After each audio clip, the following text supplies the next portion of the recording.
Nene kokwenda muno jaketa omo adadi nene kokwabararia leo ndete onie dadi nene kokwenda muno jaketa omo adadi nene kokwabararia leo ndete onie dadi amukera nene kokwenda muno makofi kwa Yesu.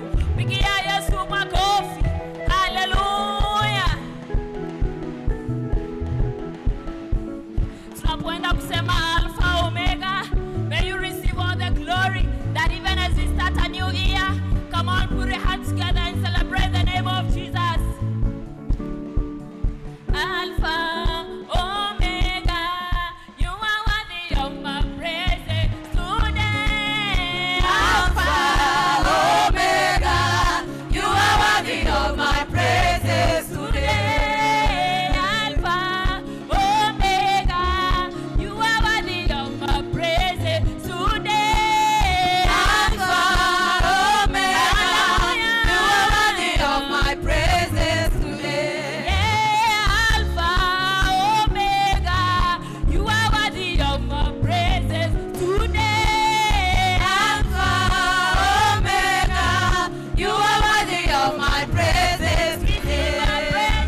gukwera ewagereire Twoka gukwera wemwega twoka gukwera ewagereire tohete ima mwega wagwere twoka gukwera ewagereire Twoka gukwera wemwega twoka gukwera ewagereire twoka gukwera ewega twoka gukwera ewagereire Twoka gukwera wemwega twoka gukwera ewagereire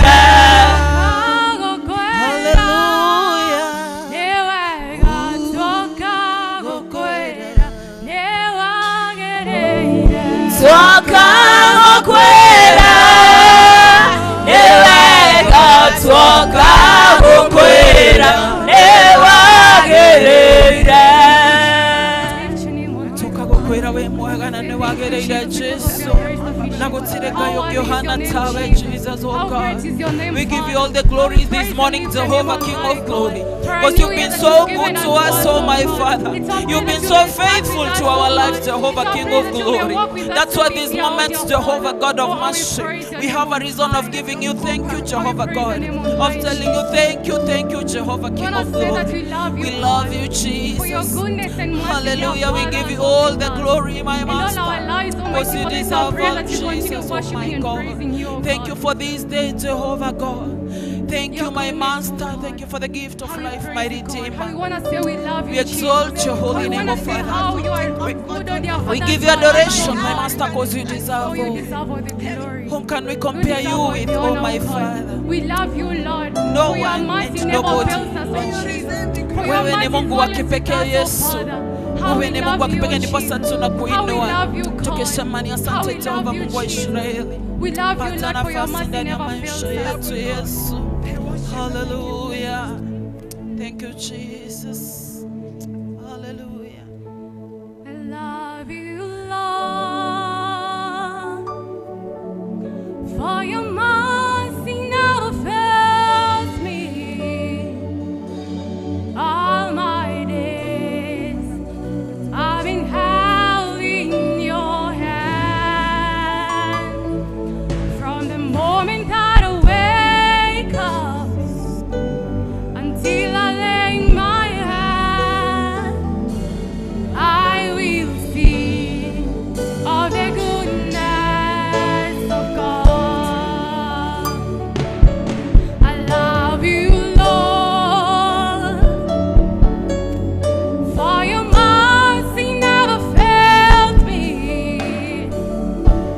All my days I've been held in your hands. From the moment that I wake up until I lay my hands, I will see all the goodness all my life. and all my life you have been faithful and all my life you have been so good. With every breath that I am able, I will sing of the goodness of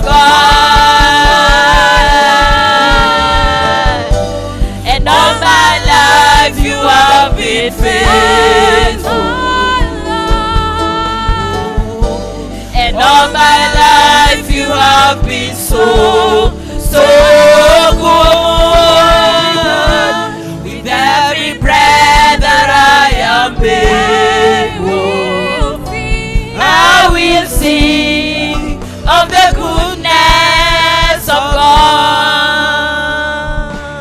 I love your voice. You have led me through the fire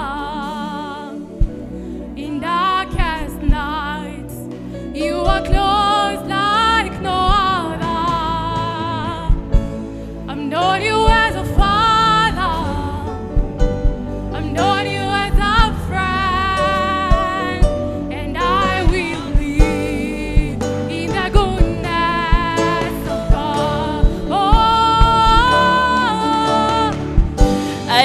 of your voice.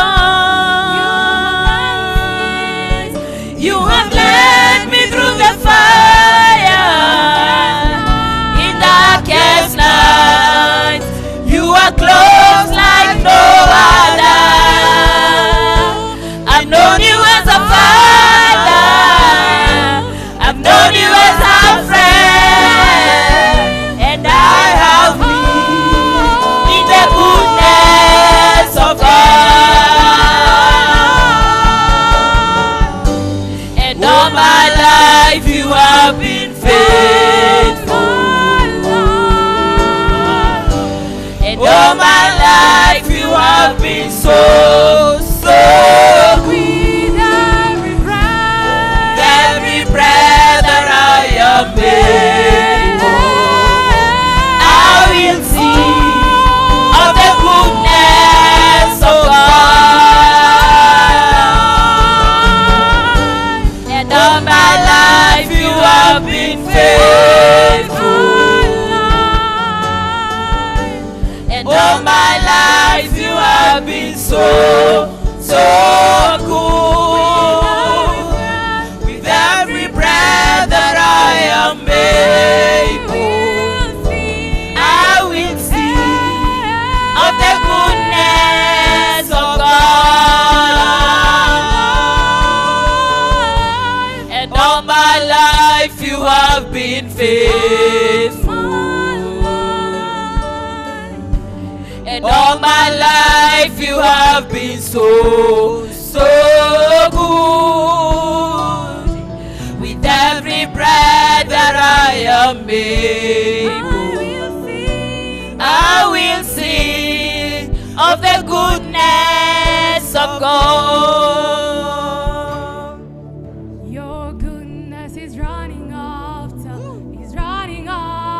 me. Your goodness is running after me. With my life laid down, I surrender now. I give you everything. Your goodness is running after your goodness. Your goodness is running after me. Your goodness is running after me. My life laid down, I surrender now. I give you everything. Your goodness is running after me. Your goodness is running after me. Your goodness is running after me. With my life laid down, I surrender now. I give you everything. Your goodness is running after me. Goodness is running after me. Your goodness is running after. It's running I want us to after lift our hands as we say that all my life you've been faithful. I want us to lift our hands and we declare this because indeed God you've been faithful. And all my life, I want us to sing these words. All my life you've been faithful. And I want us to declare it raising our hands because indeed God has been so faithful. And all my life, come on, let's sing together. All my life. And all my life you have been faithful. Let us lift our hand as we declare this. In all my life you have been Just remember where God so good. With every breath that I am Just lift your able, hand and declare only that. I will sing of the goodness of God. And all my life you have been faithful. You've done a lot of marvelous things, oh God. And all my life you have been so good.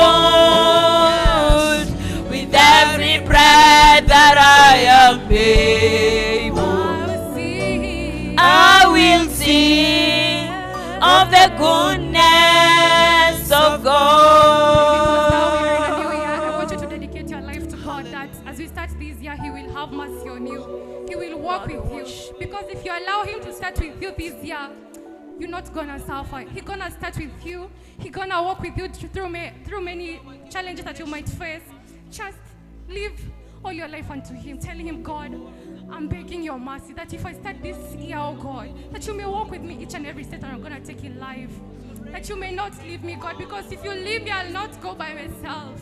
You have to hold my hand for me to make it this year.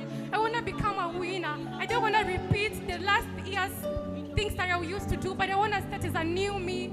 This year, I want to start as a new me. I want to experience you, God, in a different way. I want to have a different revelation of whom you are. Just open your heart. Tell him, because I'm sure he listens. And he usually tells us in his word that if you have time to pray, he has time to listen unto you. He's the same God. He loves you despite who you are. And if he's the same God, he has all time to listen unto you. Just open your heart. Tell him, God, you know me, dear Father. I'm not perfect, Father, but I'm longing to walk with you. I want to start this journey with you. Walk with us, Father. Holy, holy are you, Lord God Almighty. We want to say you are holy.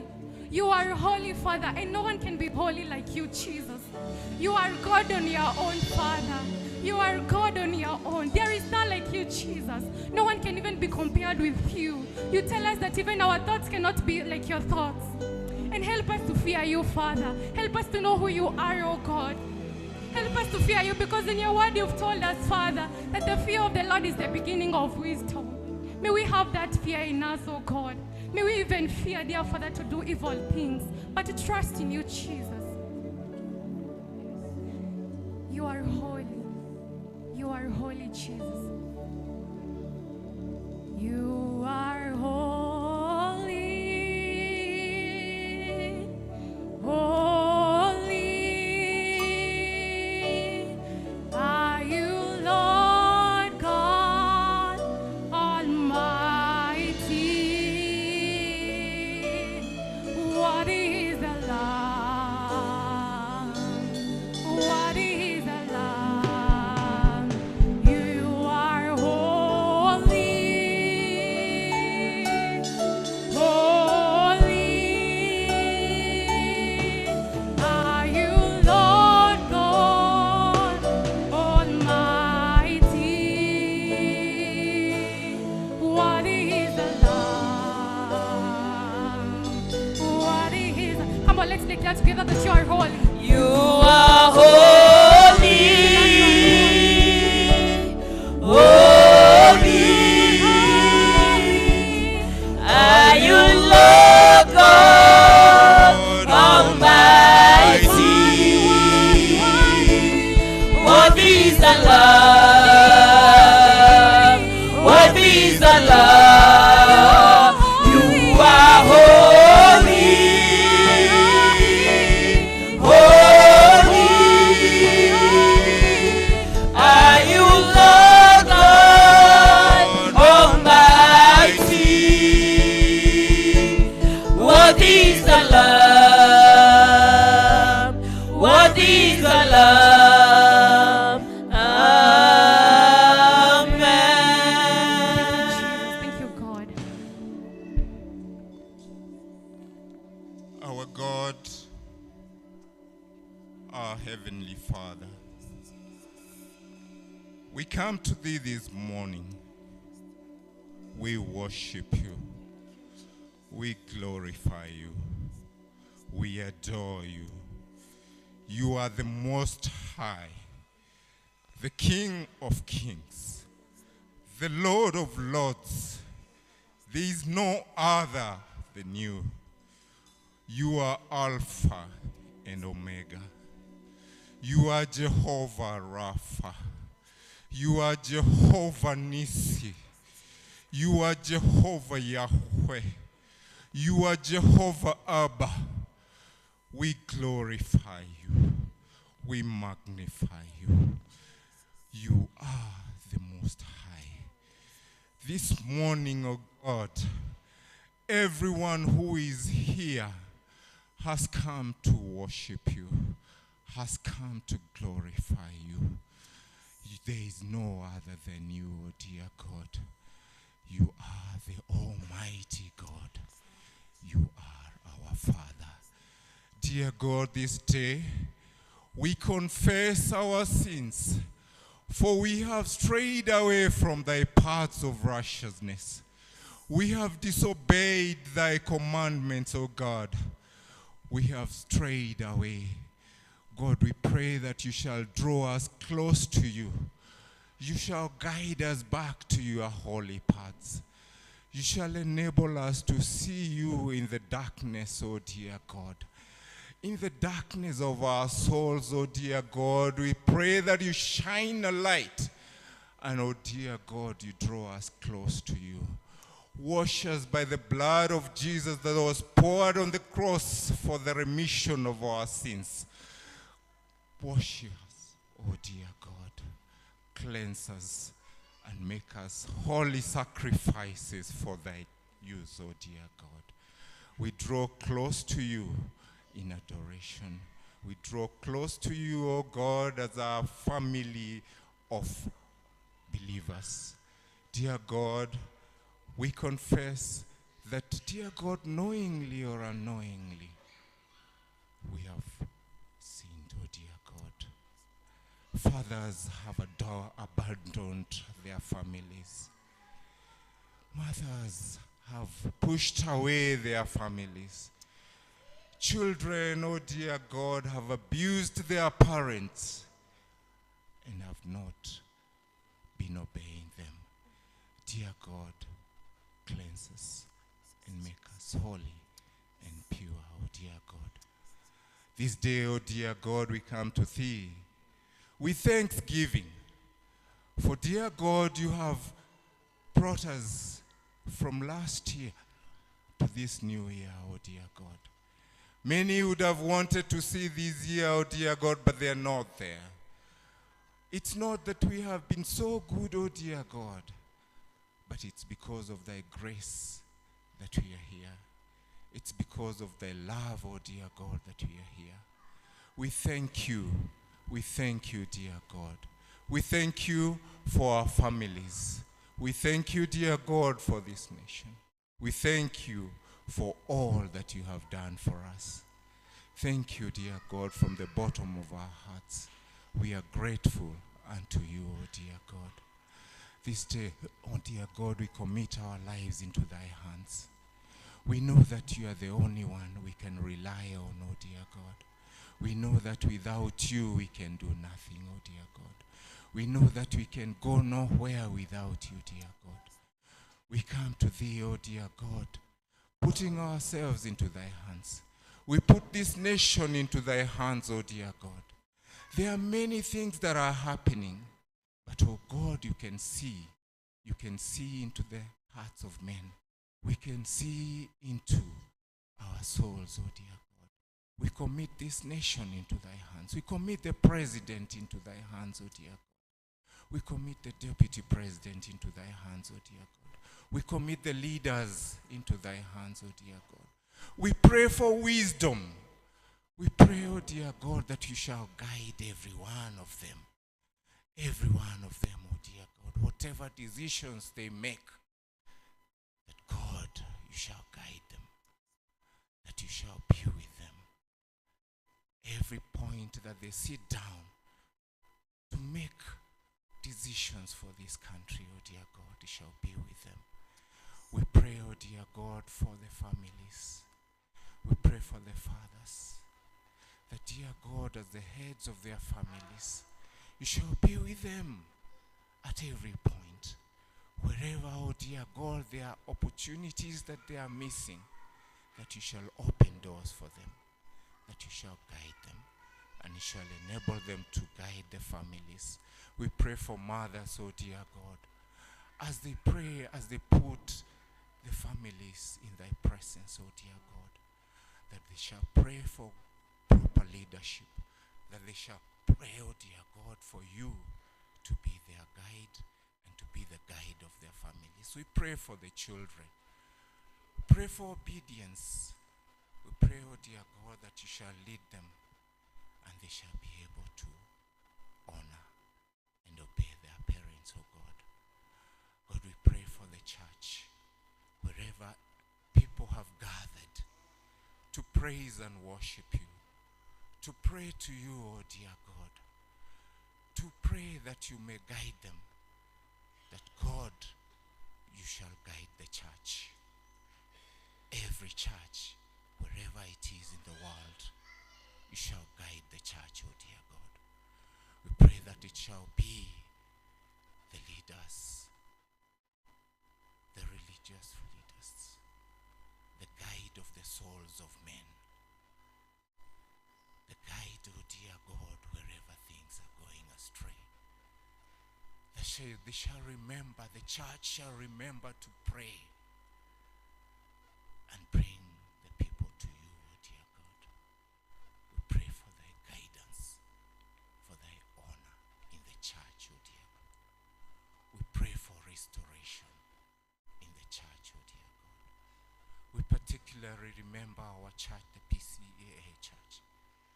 We remember the head office, from the moderator of the church. We pray, oh dear God, that you shall guide our church, the presbyteries, the parishes, and the congregations. We particularly remember our parish Membly Church, our Reverend Gitao. Pray for him and his family, that you shall guide him, even as he puts us in the right standing. We pray that God, you shall bless him. We pray for the elders and the leaders of this church. We pray for the deacons, the leaders of every group, oh dear God, you shall be with them. God, we pray for all the members of this church, every one of us, that God, you shall meet us at the point of our needs. You shall guide us back to thee, oh dear God.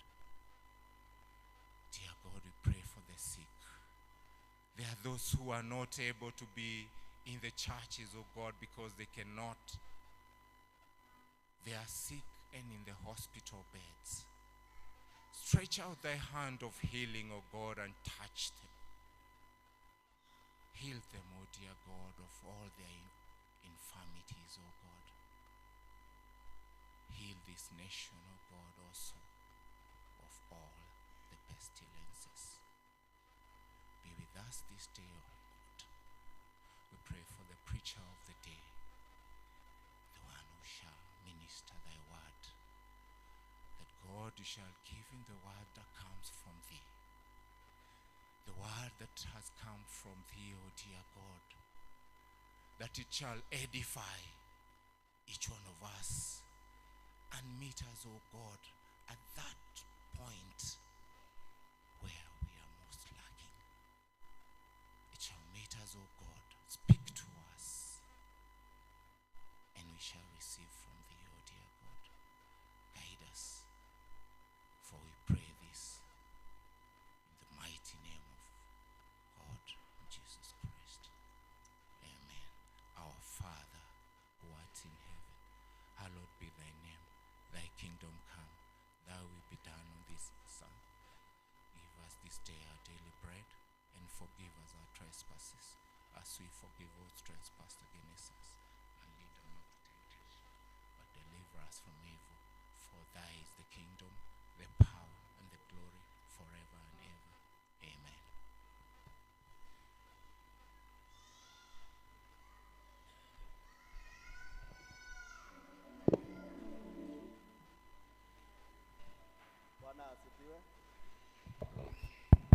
Praise the Lord. Kwa wale wanaingia saa hii tunawakaribisha sana katika nyumba ya Mungu. Praise the Lord. Tumpigie Yesu makofi kwa mahala tumefika. Tumeenda vyema na sasa ni wakati wa presentations from the various groups, na tutaanza na kikundi cha wanaume cha PCMF. Ile wimbo tunaimba tutapewa. Wanaume wote wakaribia hapa mbele ili tumsifu Mungu.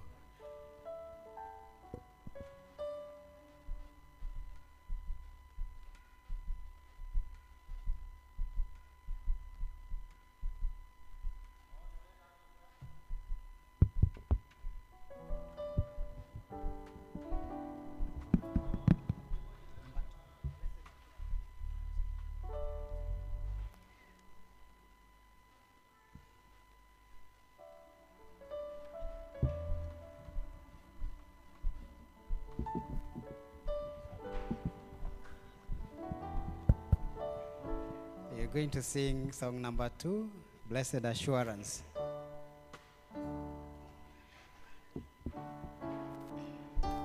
So you can project number 2, Blessed Assurance.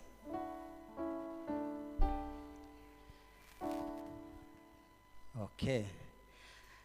Blessed assurance, Jesus is mine. Oh, what a foretaste of glory divine, heir of salvation, partakers of God, born of His Spirit, washed in His blood. This is my story, this is my song, praising my Savior all the day long. This is my story, this is my song, praising my Savior all the day long. Perfect submission,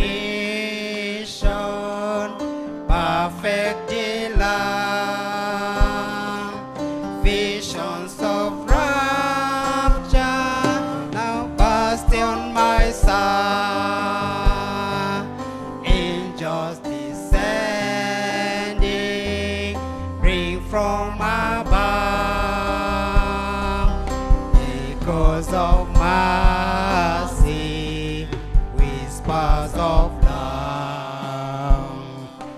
This is my story, this is my song, praising my Savior all the day long. This is my story, this is my song, praising my Savior all the day long. Perfect submission, all is at rest. I in my Savior am happy and blessed, watching and waiting, looking above, filled with His goodness, lost in His love. This is my story, this is my song, praising my Savior all the day long. This is my story, this is my song, praising my Savior all the day long. This is my story, this is my song, praising my Savior all the day long. This is my story, this is my song, praising my Savior all the day long.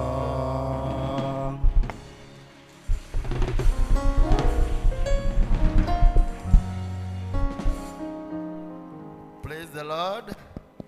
Do they deserve a better clap? Thank you. The next group to present is the youth. Youth in the house. Kindly come and do your presentation. Youth. The youth in the house.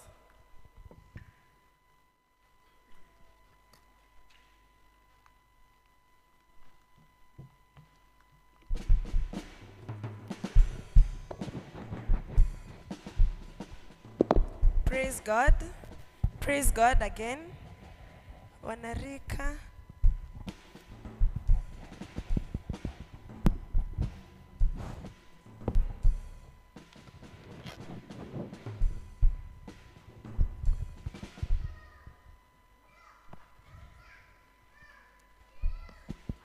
Yes, sisi kama wanarika, we are here to give all the glory back to him. Sindo? Now, we are going to present a song called Nikurejeshe. Tunatumai itawabariki. Let's go like this.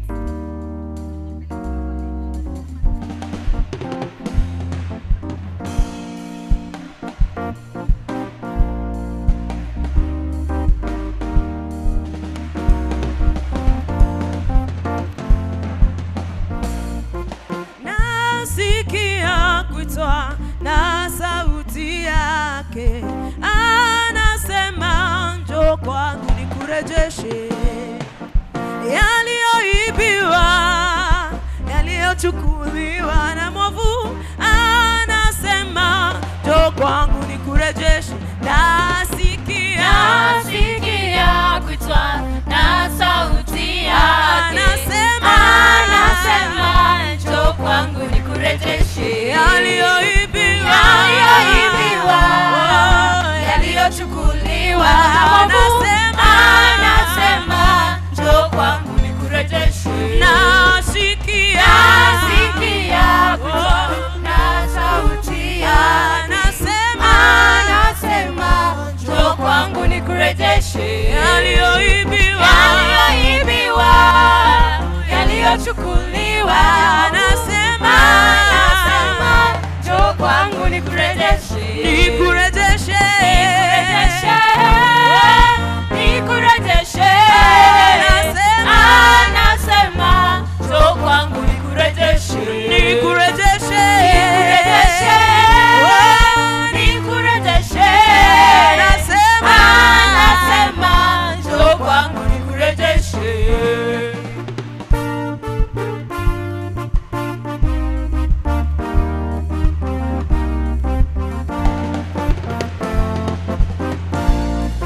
amani ya moyo iliyotoweka, usitafute pengine, kwake Yesu utaipata.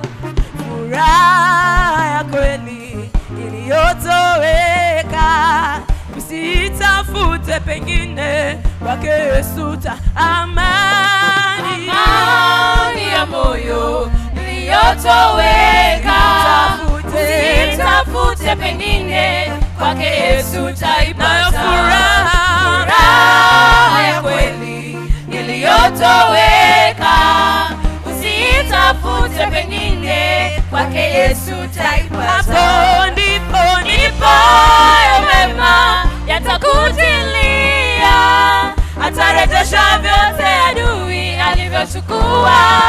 Ndipo hayo mema yatakujilia, atarejesha amani ya moyo na furaha iliyopotea. nikurejeshe, nikurejeshe. Anasema njoo kwangu nikurejeshe. oh nikurejeshe, nikurejeshe. Anasema njoo kwangu nikurejeshe.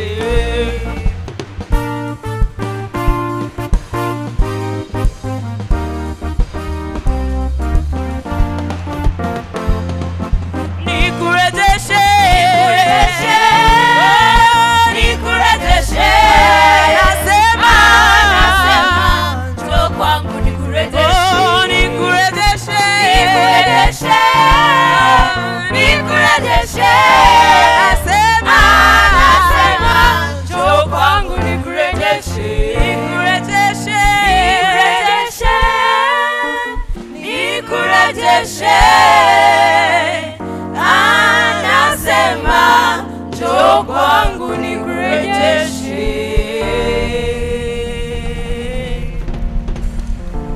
Wow, makofi mzuri kwa wana youth. Msiende tafadhali. Siende. Makofi mzuri tafadhali. Thank you. Bado tunaona kuna wanarika bado wako kule juu. Tunaomba mteremke. Wanarika wale naona wakipanga viti juu. Kindly come down so that we can have Elder Wawero pray for you, because we know that some of you are going back to school on Monday. Tufanye chap. Elder Wawero, kindly prepare for that activity. Tuwapigie makofi wanapoteremka. Usibaki hata mmoja, wakuja tupate baraka ya mzee tunaporudi Makole na chuo.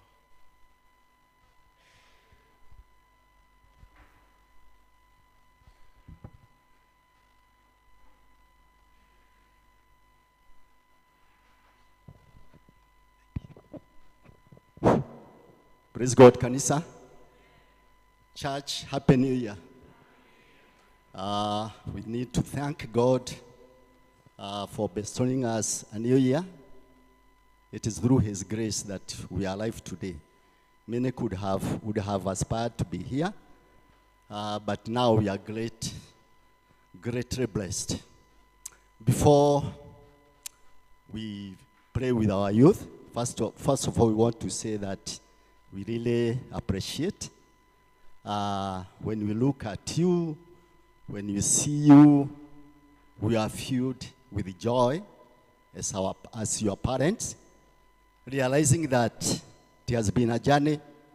When you are toddlers, you came to childhood, early adolescents, and most of you are adults. It has been a journey.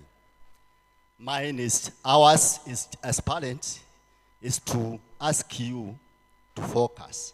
This is a new beginning, a new year. I know most of you have some aspirations. You are looking forward probably to achieving one or two. This is a great opportunity. God has given you, as youth, an opportunity to reinvent yourself. Don't look back at your failures. Let those failures be stepping stone to aspire for more. One thing is that we always, sometimes when we look at our failures, we see ourselves, we evaluate ourselves, we see misgivings. But I want to assure you, just like Isaiah 41 says, God will lead you, God will reshape you, God will strengthen you. All what you need to do is to have some clear goals this year. Forget about what has not been achieved in your dreams. One thing I know is that once you have a clear mind, once you have a mental stability, mental health, because that is what is very important. Not what we eat, not our bodies, physical bodies, but our mental here. You can always reinvent yourself. We thank you, God, because we can see you are healthy, body-wise. Let not stress pull you down. Let not failures and all other misgivings tear you down. Look upon Christ to strengthen you. And I know year 2025, you look back one day and say that you began with a zeal to succeed. Amen? Yeah, we are proud of you. When you look back in the history of Mebre, many of you have passed through here. Many of them passed through here, and today there are some people, there are somebody somewhere in the leadership of this country. So what is important is just to have a good foundation and a good mental health, outlook, be ambitious, but not over ambitious. Always take the small steps of faith, one day by day. Small steps of change will reshape you. You become what you want to be. One of the things I usually say is that when I look back, where I was, where we were, you are. And where we are, probably you have not been there because you are not yet. But one thing we have realized is that once you have God, there's that resilience to survive.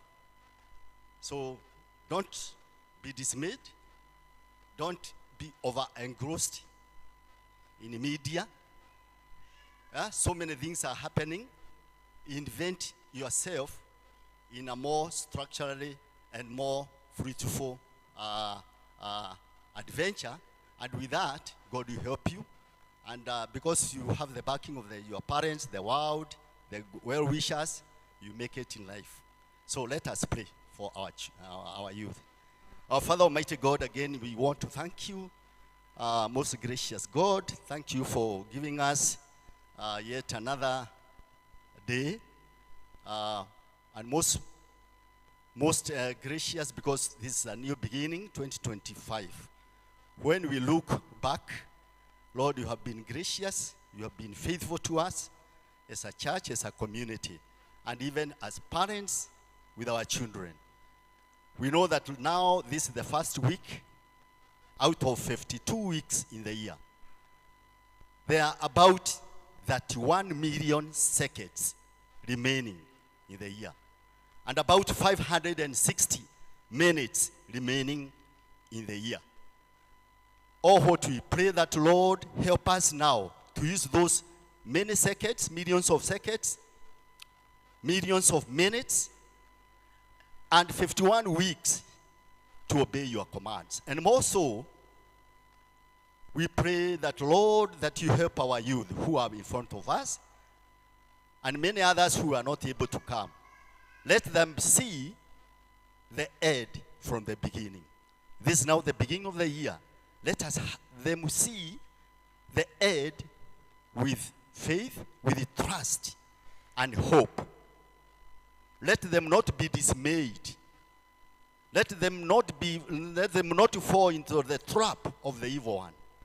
Let them not be swayed by the world that is always dark.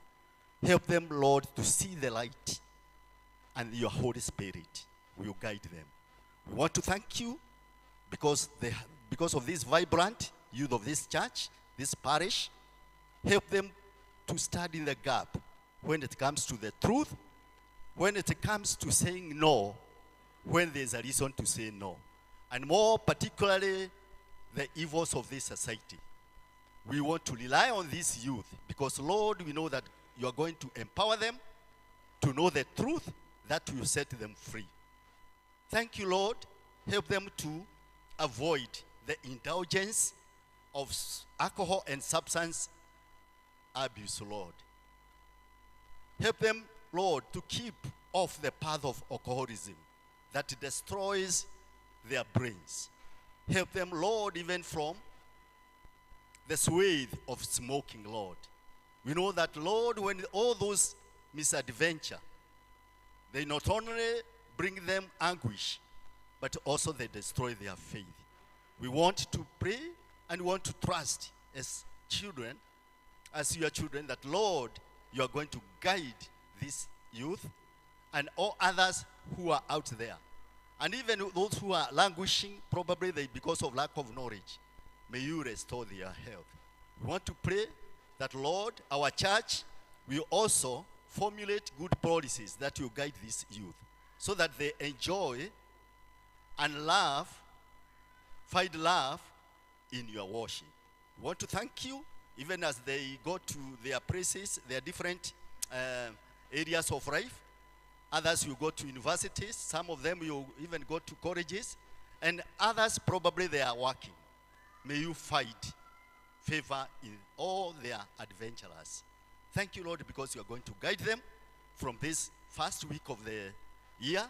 And that, Lord, one day they will reflect back to say that, Lord, what you promised to them, it has come to accomplishment. We want to thank you, even as a church, because, Lord, also as parents, you're going to give us guidance to do what is required in terms of nurturing this good youth. We want to thank you, and we pray this trusting in the name of our Lord Jesus Christ we pray and believe. Yes, spread your wings. Go knowing that Lord is with you. Thank you.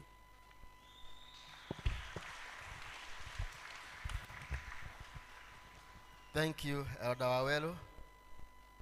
Ndege inapoanza kupaa, hapo ndio inatumia ile nguvu nyingi zaidi. Githitiguo? Kuragwo hinya uria umbukagia ndege niguo mituragia kuria iguru. So we have purpose as Mebre Parish to start very strong. And that's why we are calling every person here not to be left behind. Hallelujah. It's time for our ladies to present. Wamama wote wale wako ndani ya hii kanisa wakuje hapa mbele wamtukuse Mungu.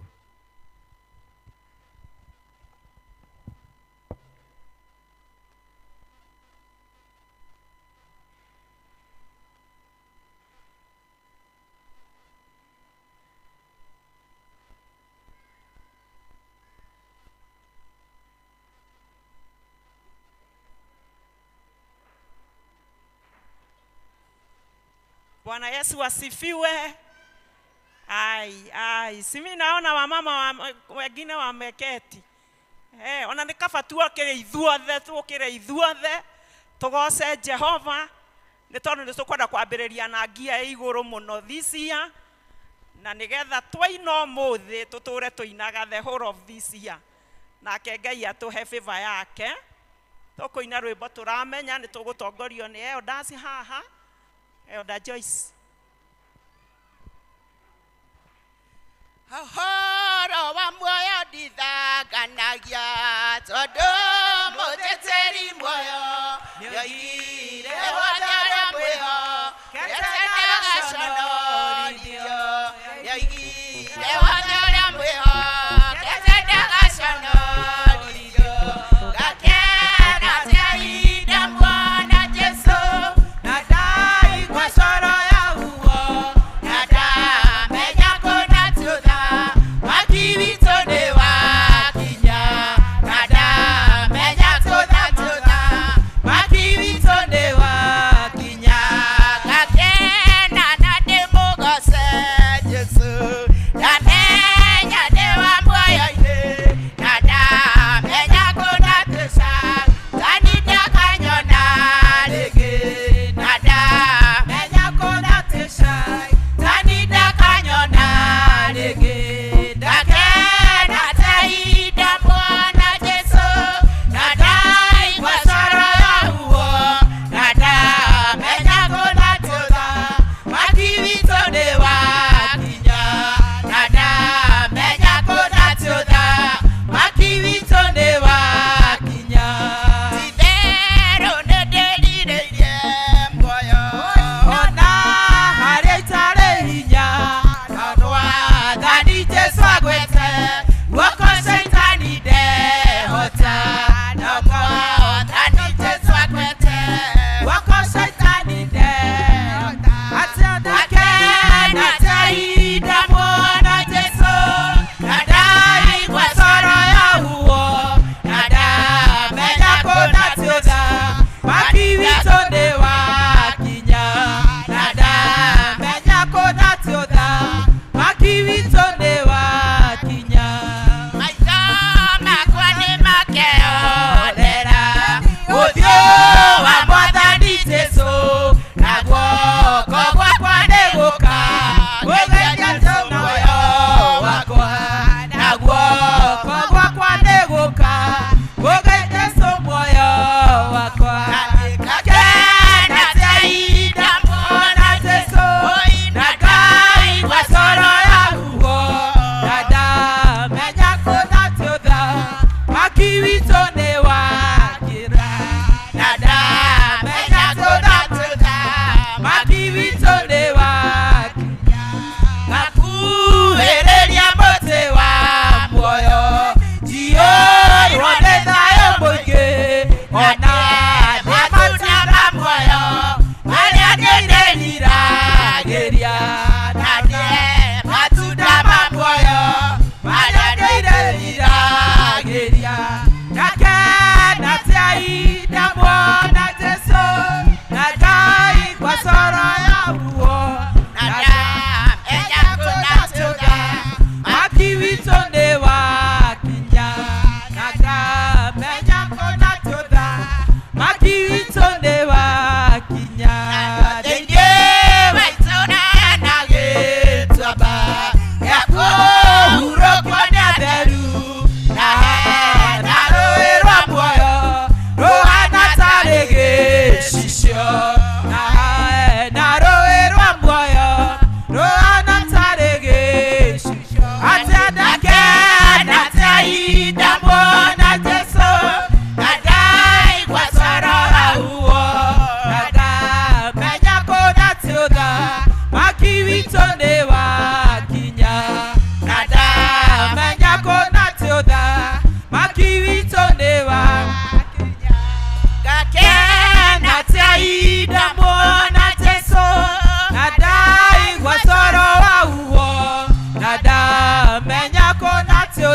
asifiwe. Wapigiwe makofi zaidi. As they sit down, Team Elder Muigai na Team Elder Esther, ni gani imechida? Goja. Mkono juu. Team Elder Muigai. Team Elder Esther have it. Haya, praise and worship. Time for your presentation. Alafu tutamatishiwa na the church choir. Praise and worship, then church choir. Ndio tufunge hicho kipindi.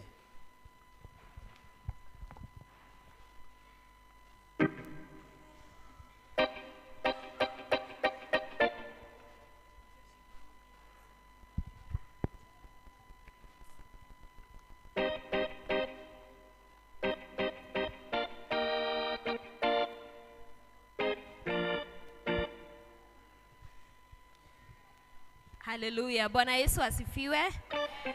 We want to say that nearer my God to thee, that even as we start this new year. Hallelujah.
you, praise team, church choir.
It's a new year with new things.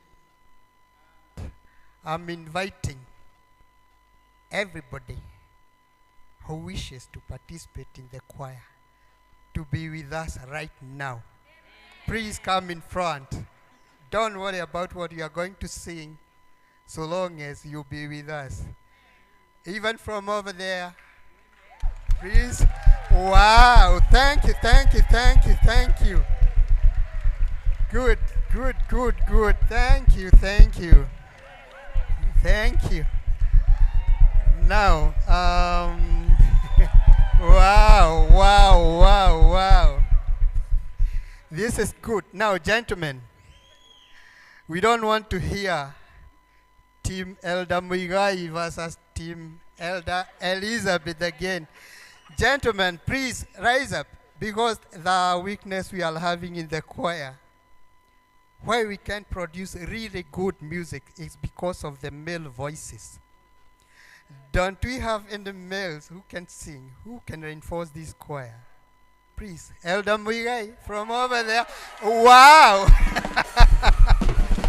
Yeah. Please, more from this corner. More from the auditorium. Yeah.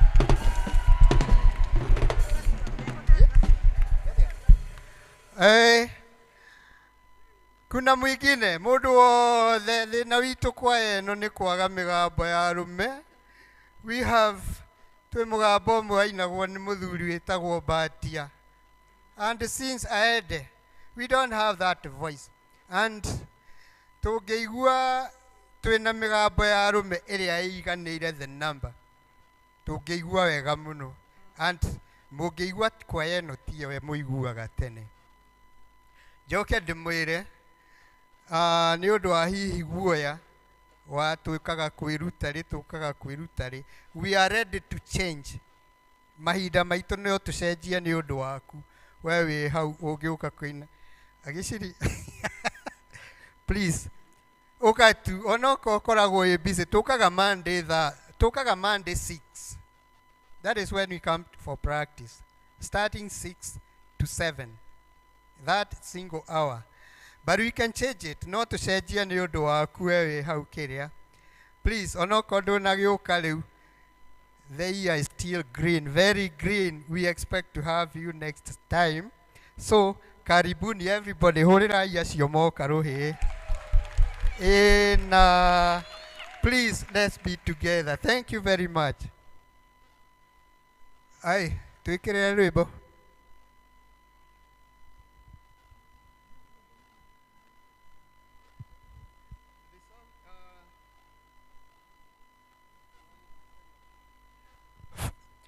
Rwimbo ruria turaina no rwa kuga tu, o gwitwo nie gutumikira Jehova tu. Bwana asema nitume nani? And why don't you say nitume mimi Bwana? This is what you are going to sing. Karibuni.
You can still rise as we sing. You can still rise.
Usiogope kuwa mdogo, kuhubiri neno lake Bwana kote niendako.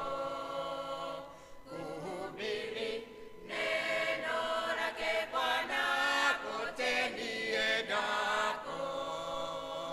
Nitume mimi Bwana, nitume mimi Bwana, nitume mimi Bwana, nitume mimi Bwana, nitume mimi Bwana, nitume mimi Bwana, nitume mimi Bwana, nitume mimi Bwana.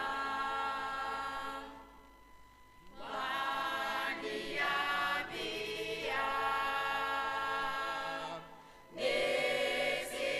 nisiogope, nitapata ujasiri mwingi kutoka kwako.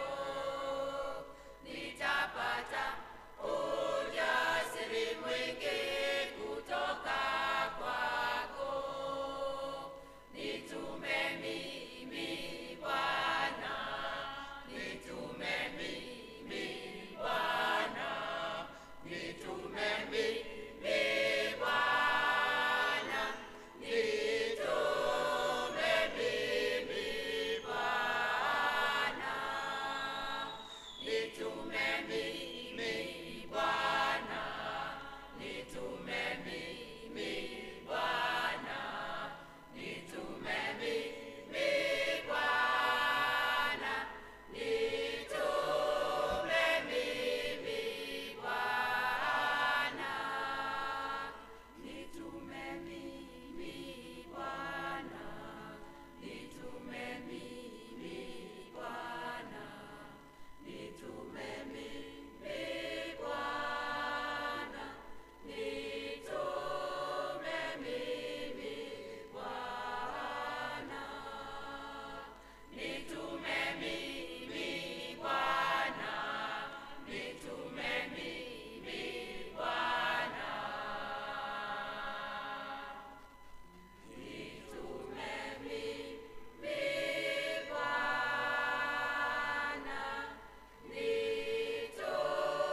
nitume mimi Bwana.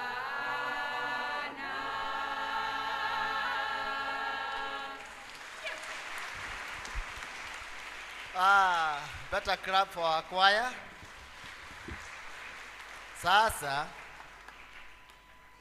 ile voting tumefanya hapo awali haikuenda mzuri because there was the aspect of the tyranny of numbers. Because I thought, in my opinion, Elder Muigai's team did better. Lakini kwa sababu ya numbers, hiyo other group imetushinda. Sasa hii, let us be very fair, please. Team Elizabeth Gule ya choir na team Elder Joyce Mwaura, ni gani imeshinda? Team Elizabeth Gule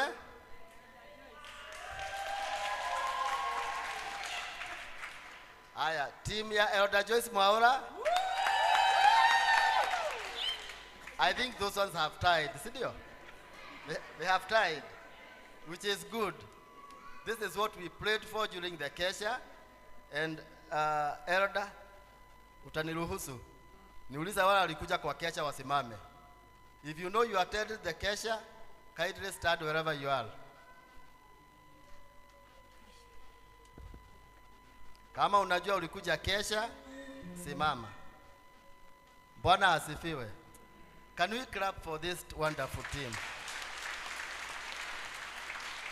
Yale maombi nilisikia, the petitions I heard from this group is surely going to take us very far. Sasa karibu ketini chini. Wewe ukikubali kuachwa nyuma ni shauri yako. Mnaona wanakuwa wanaongezeka? Mumeona? This is what we prayed for. And every group here ya PCMF inaenda kuongezeka, Mr. Karegi.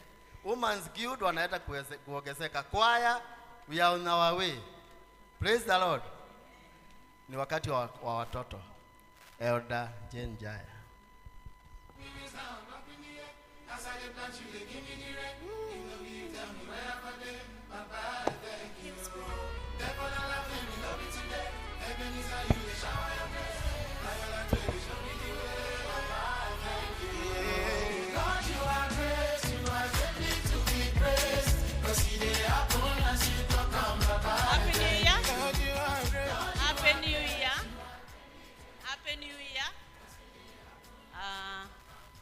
My name is Jane Choroge. I'm saved. I love the Lord.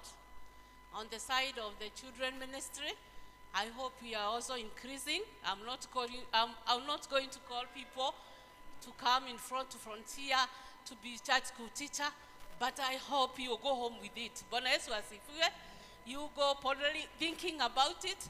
We are still looking for the church school teacher, and I hope you join us. May God bless you. They have a song. And we thank God for this far. We thank God for the parents for giving us the children the whole year. We thank you for the teachers, for they have taken this noble job to train the children to know the word of God, and even when they grow old, they'll not depart from it. We thank for the children for the way they have been coming. We thank the parents for the way they have given us these children. We thank the Church of Membri for giving us this opportunity to serve together with our children. Watoto ni baraka. Watoto ni baraka. Watoto ni baraka. Tumepewa na Mungu.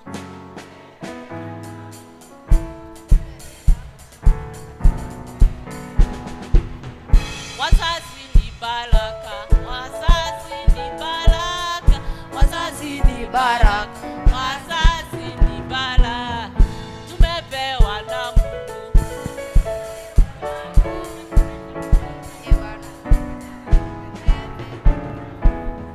Walimu ni baraka, walimu ni baraka, walimu ni baraka, walimu ni baraka.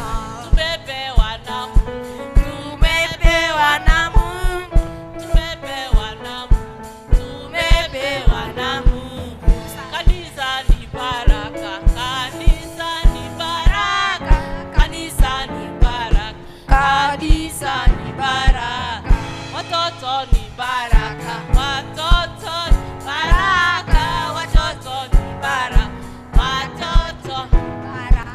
These are the children, these are the children the Lord has made, that the Lord has made. I will rejoice, I will rejoice, I'll be glad with them, I'll be glad with them. Oh, these are the children that the Lord has made. We will rejoice and be glad with them.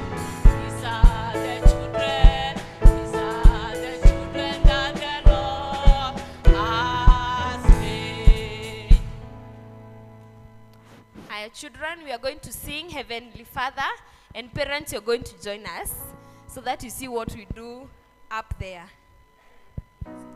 Heavenly Father, Heavenly Father, you are wonderful, you are marvelous, you are excellent, Lord, because you're wonderful, and we make us sing a song. Heavenly Father, Heavenly Father, you are wonderful, you are marvelous, you are excellent. We worship you, Lord, because you're wonderful, and you make us sing a song. He's got the whole world in his hands. He's got the whole world in his hands. He's got the whole world in his hands. He's got the whole world in his hands. Heavenly Father, Heavenly Father, you are wonderful, you are marvelous, you are excellent. We worship you, Lord, because you're wonderful, and you make us sing a song. He's got the little tiny baby in his hands. He's got the little tiny baby in his hands. He's got the little tiny baby in his hands. He's got the whole world in his hands. Heavenly Father, Heavenly Father, you are wonderful, you are marvelous, you are excellent. We worship you, Lord, because you're wonderful, and we make us sing a song. It's got you and me. He's got you and me. He's got you and me. He's got the whole world in his hands. He's got you and me. He's got you and me. He's got you and me.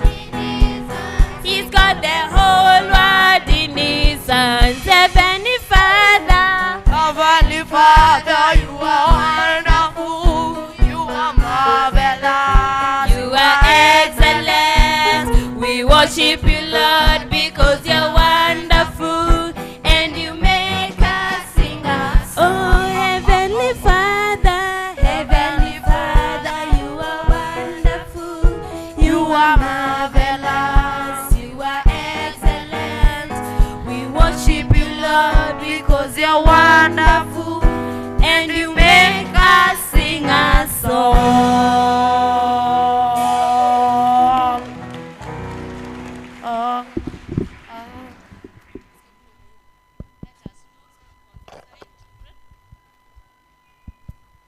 God is good, and all the time. Happy New Year. Happy New Year. We thank God for this far. The Lord is good, and we have been away for Christmas. We have away for New Year, and God has brought us here again. We praise God and we thank God. When I pray, I put my hands together, I close my eyes, and then I start to pray.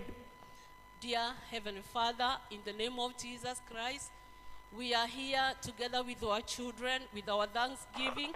We thank you for the gift of life, the gift of salvation. We thank you for the gift of your Son, Jesus Christ, who died on the cross because of our sin, Lord. We pray, Father God, is our prayer, that you may cover us with that blood of Jesus Christ, that the blood of Jesus will speak good things to answer us, Lord, that the blood of Jesus Christ will cover us, Lord. We thank you, Lord, for this year that you have given us. We thank you, Father, for this far. The year ended, Lord Jesus. You have been with us, Lord. Thank you, Lord Jesus. We thank you, Father, for this, our children. We commit them unto thy hands. We thank you even for our family. It's our prayer, Lord, that our family, that our parents know you, Father God, and they glow and live for you, Lord Jesus. And for these children, they glow following their children, because they always do as we do, Lord. We thank you for the Church of Memory, for having given us this opportunity of children ministry. We thank you even for the parents, for they have chosen a new thing, a good thing, to bring their children to the body of Christ, so that they know you and know you better, and as they grow old, they'll not depart from your word, Lord Jesus Christ. We thank you even for the teachers, for they have taken this noble job to train these children, to mold these children in the righteous way, Lord Jesus. How we pray that you may remember them, how we pray that you may bless them, how that we pray that you may answer their prayers, that you may skill them with the knowledge of teaching these children. Thank you for these children that we have. Father God, we pray for them, Lord Jesus. How we pray that you may cover them with the blood of Jesus Christ as they go back to school, Lord. Father, we pray that you may hold their hands, walk with them, Lord Jesus. Help them, let them excel in their examination, Lord. Father, give them wisdom, Lord Jesus, as you give them good education. Father, let it accompany with the wisdom, Lord Jesus Christ. We thank you for them. Cover them. Father, it's our prayer that you put a mark on their forehead. Wherever they go, the enemy will know they are the children of covenant. In Jesus' name. Father, as they go to their classes, we pray, Father God, that they be good listeners, Lord, as your Son Jesus Christ was being loved by people, being loved by you, Lord Jesus Christ. Let them listen to their teachers. Let them obey, Lord Jesus Christ. We thank you. Be with them. Watch over them. Even as they go back to school, Lord, watch over them. For those who will go to the boarding school, Lord Jesus, it's our prayer that you give them the right friends, Father God, the friends who will lead them to the right way, to the righteous way, Lord. That's our prayer this morning. And for the parents, we pray that you may provide for them the food, enough food for the children, the school fees. Open all the bursaries, Lord Jesus Christ, for those children that they run and they acquire knowledge. That's our prayer this morning. It's our Father, these children have come with gift, Lord Jesus Christ, to give you, Lord. It's our prayer that you bless them as you bless the gift, Lord. It's our prayer of faith. We pray, believing and trusting in the name of the Father, the Son, and the Holy Spirit. We say, Amen. Amen. Oh, when the saints Singing. Oh, in the saints.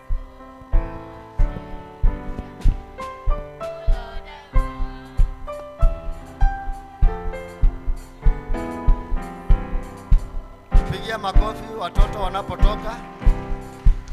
As we prepare Elder John to come and tell us something.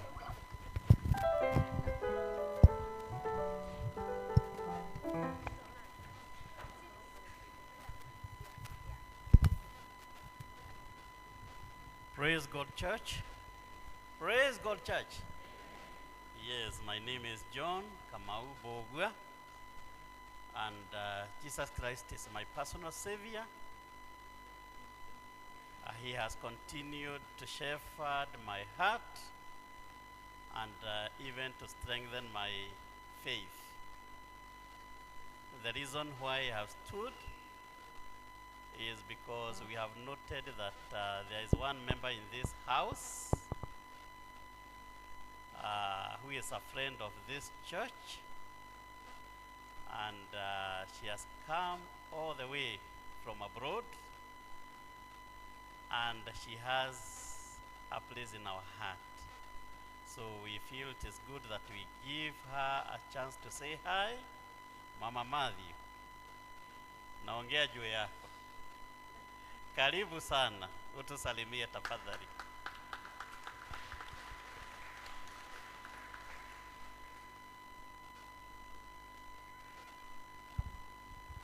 Thank you so much. My name is Elizabeth Wajiro Wamuoria, na nimeokoka na mpenda so privileged standing in this altar today. As I reflect back and remember when this was bush, it was just wilderness. The first meeting when this church was suggested, I used to be a member in PCA Royal. So I know everything about starting this church as one of our churches. I thank God because He has given me the opportunity to be here today and to stand here to say hi to you. Can you hear everybody? Menya data mwathani kuri andu ingimenya guku na andu itangimenya ni the representative wakwa haha witagwo Mama Matthew, she's my sister-in-law, na nigenete thoma kanitha wa PCEA Umoja Church kundu gwitagwo Tacoma, Washington, USA, na ningiukite guku gucera na ni nduraga nyendete muno gukana thoma kanitha uyu tondu riria ndarucire mwanake wakwa andu a kanitha ino ni manyitiriire muno ona matanjui ona matekumenya ni nduraga ndina thiri ngoro-ini yakwa, and I'm part of this church. Koguo ningeneire mwathani, thengiu ni wira mwega murutĩire mwathani. Gutungata Ngai ti gutungata mundu, ni kuri irihi ukaheo. Ona acio mararega guka haha kuina mariuka haha makiendaga na matekwenda na marega kuinira Ngai mahiga ni makainira Ngai. Reke itutungate Ngai ritwe muoyo. Thank you so much. Na Ngai witu amurathime na mungihe Ngai ni ngatwara tungatĩri wakwa etagwo Reverend Kisanga in a week's time.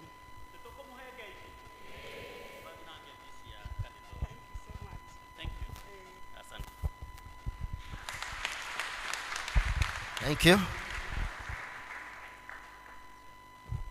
Registrar, sasa ni wakati wako tusikie yale umetuandalia. Kanisa, Bwana Yesu asifiwe. Na tumebarikiwa. Situshukuru Bwana kwa makofi. Even to have guests from that far, we really feel blessed. Karibu sana hapa PCA Assembly. Hata kama nimesikia ni nyumbani, karibu nyumbani tena. May God bless you even as we worship God together. Happy New Year. Yes, this is the first Sunday of the year 2025, and we can really look back and see the goodness of the Lord in our lives. So I want you to take a moment and wish your neighbor, your friend, wish them a year full of God's blessings. Please take a moment and greet your neighbor and wish them a blessed year 2025.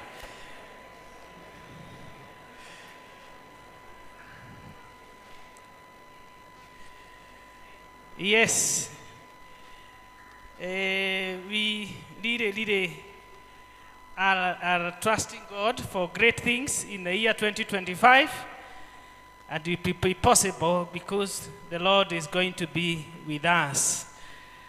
So my name is Richard. I'm born again this morning. Christ is Lord over my life. I just want to continue trusting God in the year 2025 so that I may see His deeds, because they are marvelous to our eyes. So I'll start by requesting that since we have already seen one guest, may you kindly, if you are there and this is your first time to worship with us, please kindly stand that we may acknowledge your presence and we may thank God for your coming. Kindly, if you have a guest this morning, kindly stand. We really desire to see any visitors that are with us. Yes, we have visitors in our midst. Yes, we are happy, so glad. And since today we are accepting people and sticking, so please, we want to pray that you be a permanent guest here in PCA Assembly. And I want to request our choir. We normally invite them with our song. Kindly, choir, you can help me karibisha mgeni.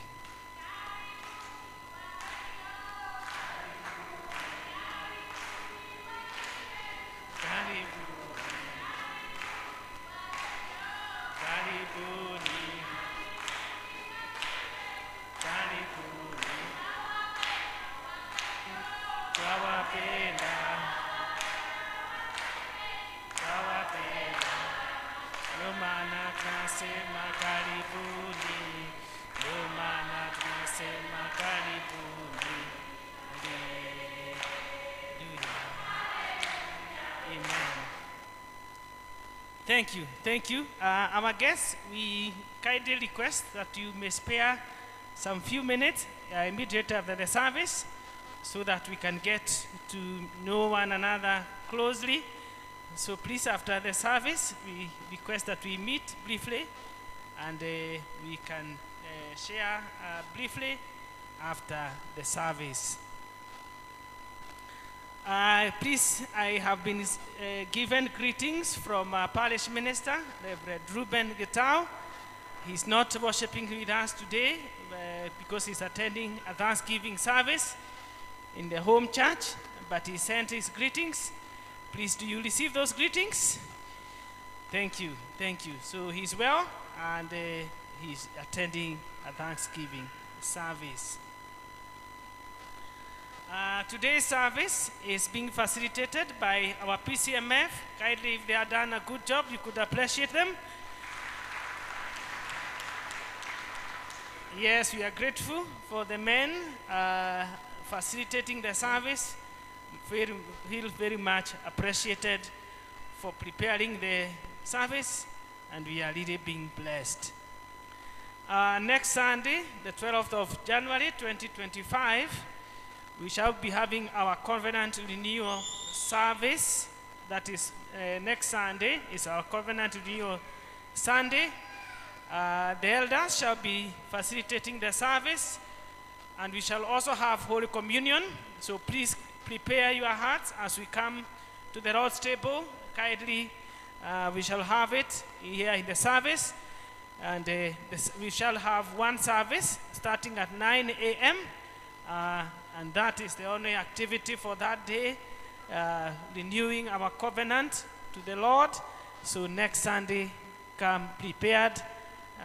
We shall all be here for that important activity in our church. So we shall have one service starting at 9 a.m. Alongside the same, we have the program that we are going to follow for the same covenant renewal. We are going to start our program tomorrow, the 6th of January 2025, and we shall have 3 districts, that is Kiambu Road, Spring Valley, and Bethlehem, having their prayers and fasting.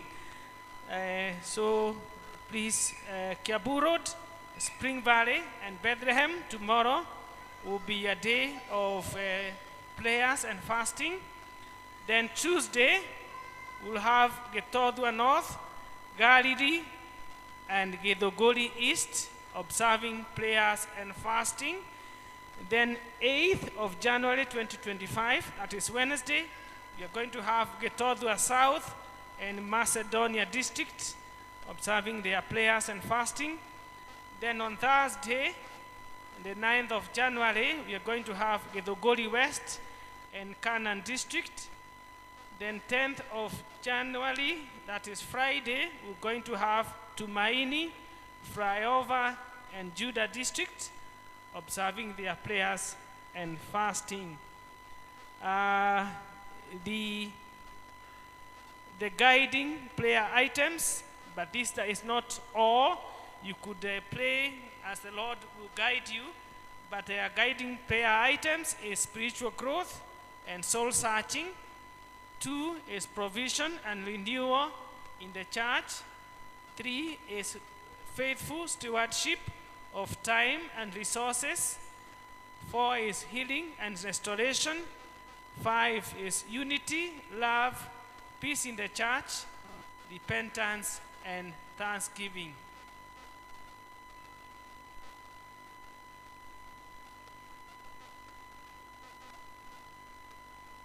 Okay, so those are the guiding prayer items, but it's not the full list. The Lord will guide you even as you pray.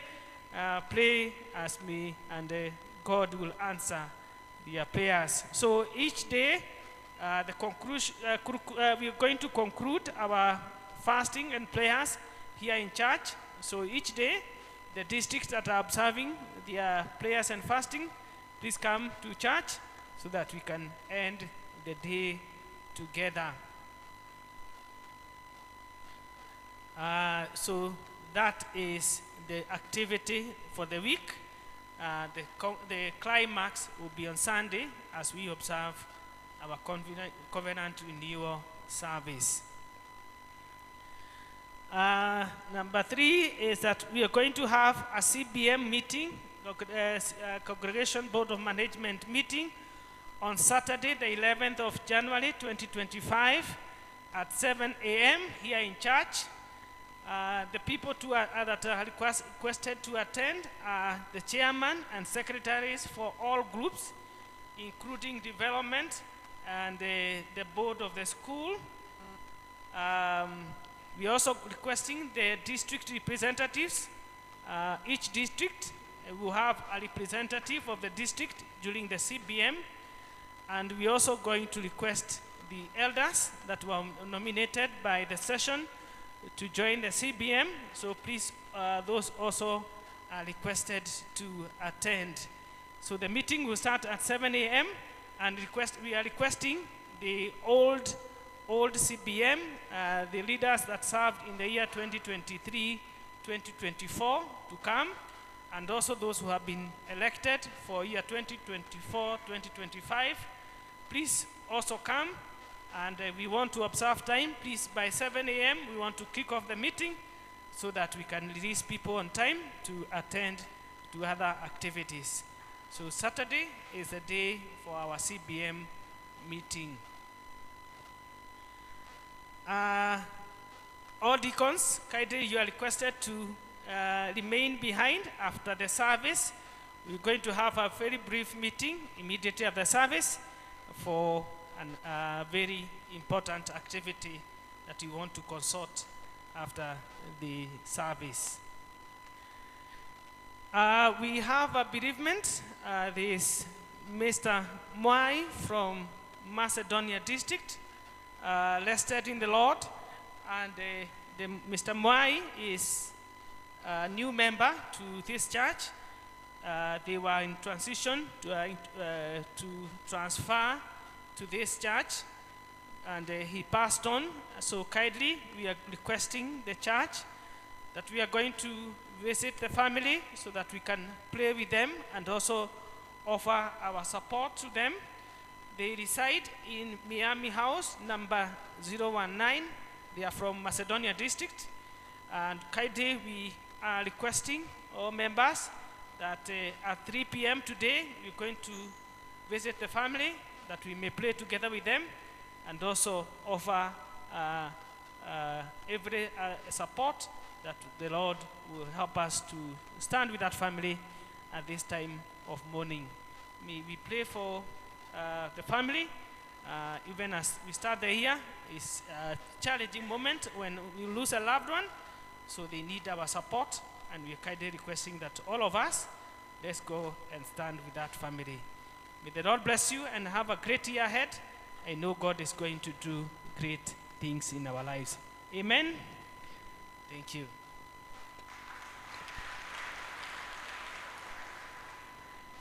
Makofi kwa msajili wetu. Thank you, Elder. Kusisitiza tu kidogo, hiyo meeting ya deacons ni ya wale deacons ambao walichaguliwa. Si mnajijua? Are you in the house, the new deacons? Hebu simameni tafadhali. All deacons. Tusije tukaita watu ambao hawako.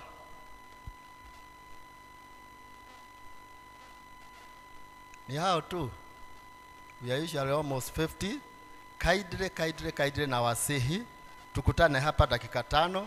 Kuna kitu ya muhimu sana tunataka kujadilia. Just for 5 minutes, please. Thank you very much. Tumeenda vyema, na sasa wakati huu ni wa kutayarisha mhodhi tukiongozwa na Elder Muigai.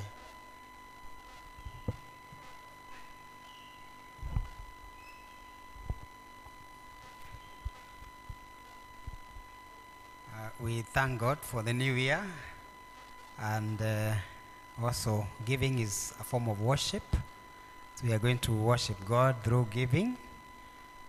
Yes, the Bible says we should give cheerfully and that we should not come into the house of the Lord empty-handed. So check if you have the envelope. Remember to write your district name. If you are paying through PayBill, the number is there. Those with tithes and thanksgiving can come forward. We pray as usual. May we be upstanding.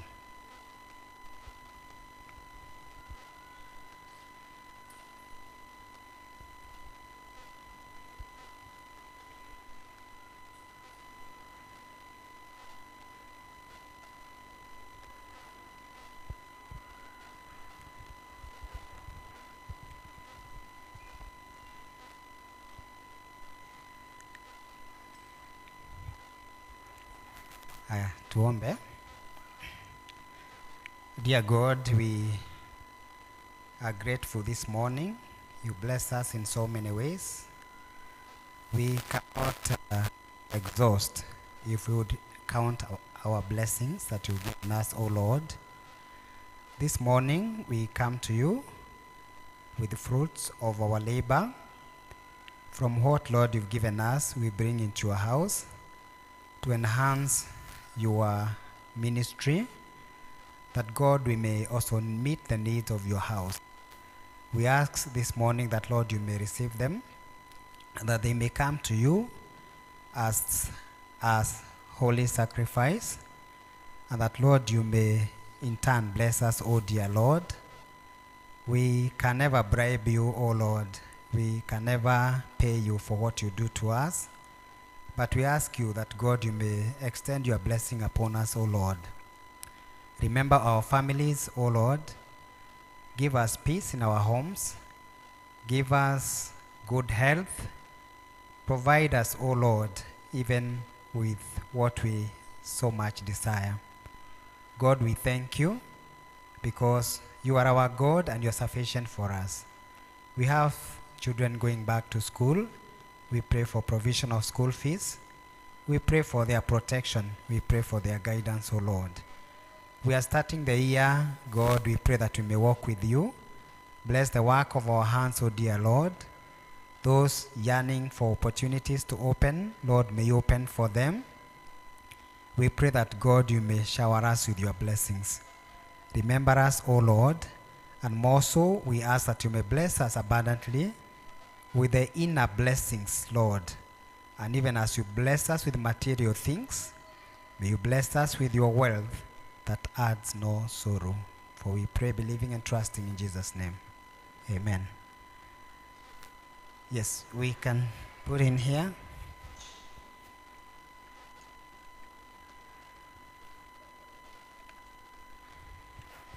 May we have deacons to help.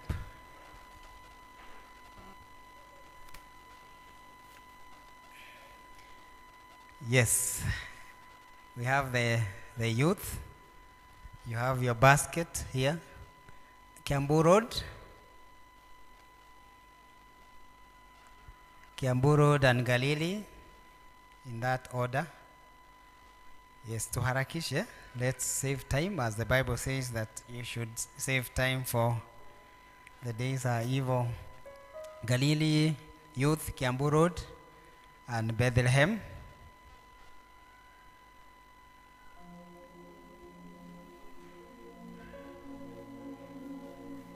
Bethlehem.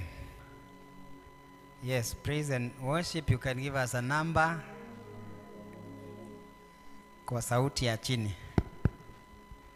Bringing in the sheaves. Fly over.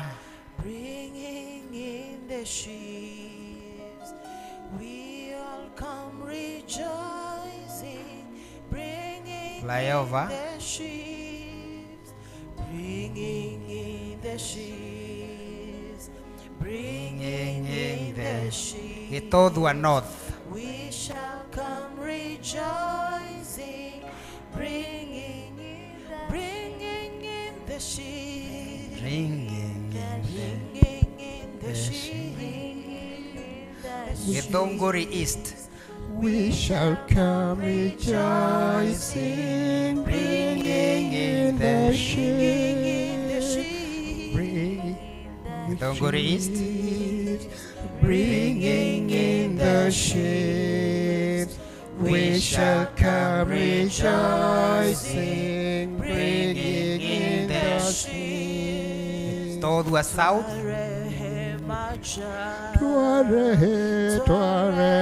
Todua South. Toga kenamono tuamorere tuare maja Jerusalem. Spring Valley.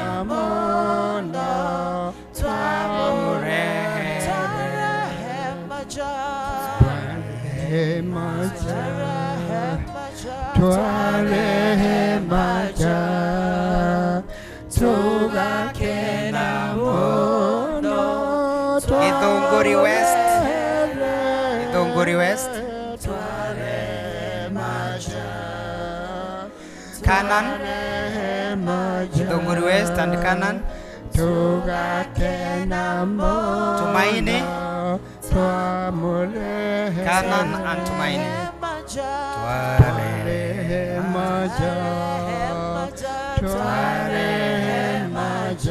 Canaan. Tumaini. Judah. Judah.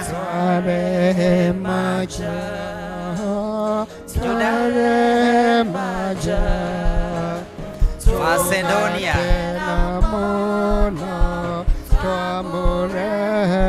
Macedonia.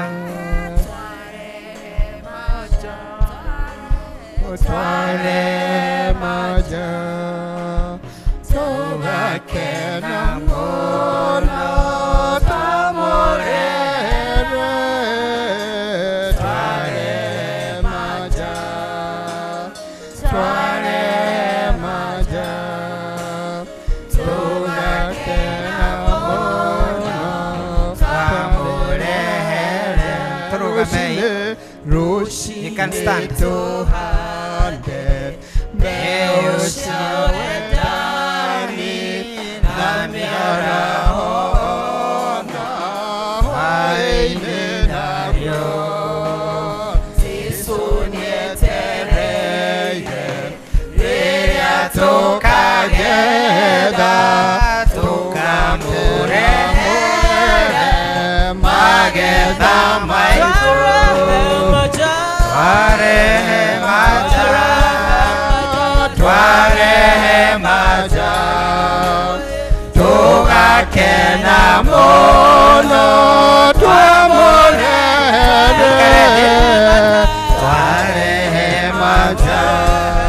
Sit down.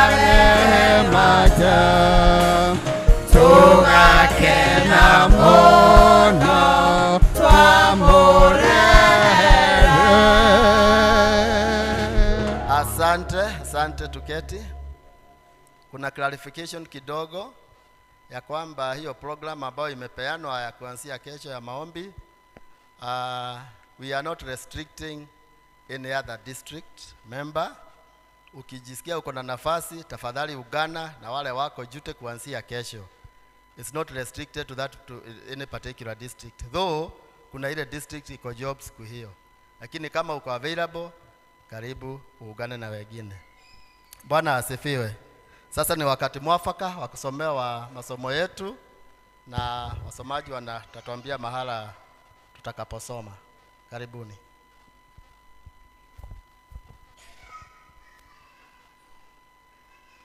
Praise the Lord. Happy New Year. We shall have our first reading from the book of Luke, chapter 5, verse 1 to 11. The reader is Jediel Muriuki Marango. We shall start reading. One day as Jesus was standing by the lake of Gennesaret, the people were crowding around him and listening to the word of God. He saw at the water's edge 2 boats left there by the fishermen who were washing their nets. He got into one of the boats, the one belonging to Simon, and asked him to put out a little from shore. Then he sat down and taught the people from the boat. When he had finished speaking, he said to Simon, "Put out into deep waters and let down the nets for a catch." Simon answered, "Master, we've worked hard all night and haven't caught anything. But because you say so, I will let down the nets." When they had done so, they caught such a large number of fish that their nets began to break. So they signaled their partners in the other boat to come and help them. And they came and filled their boats so full that they began to sink. When Simon Peter saw this, he fell at his knees, Jesus' knees and said, "Go away from me, Lord. I am a sinful man." For he and all his companions were astonished at the catch of fish they had taken. And so were James and John, the sons of Zebedee, Simon's partner. Then Jesus said to Simon, "Don't be afraid. From now on, you will fish for people." So they put their boats up on shore and left everything and followed him. That's the word of the Lord.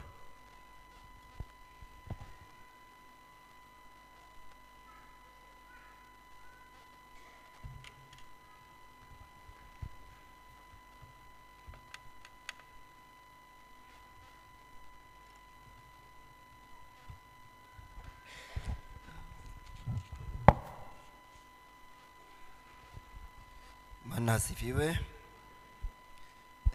Ithoma ritũ rĩa kerĩ rĩkuma Psalms 107 Psalms 107 23 to 24. Na niĩ ngũmũthomera rĩtwa nĩ Isaac Huja. Nyenda Jesu nĩ ũndũ wa kũnjiguĩra tha na kũhonokia. Tũgũthoma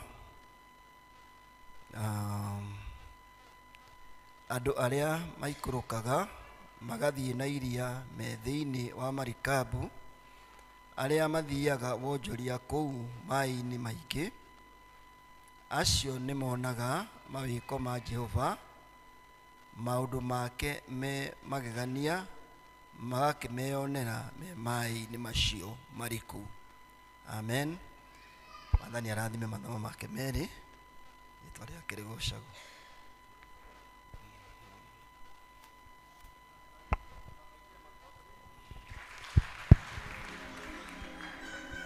Wamesoma vizuri, na wakati huu ni wa kualika mhubiri kwa kuimba wimbo namba 80, wamwendea Yesu kwa kusafiwa. Wamwendea Yesu kwa kusafiwa. Wamwendea Yesu kwa kusafiwa na kuoshwa kwa damu ya kondoo.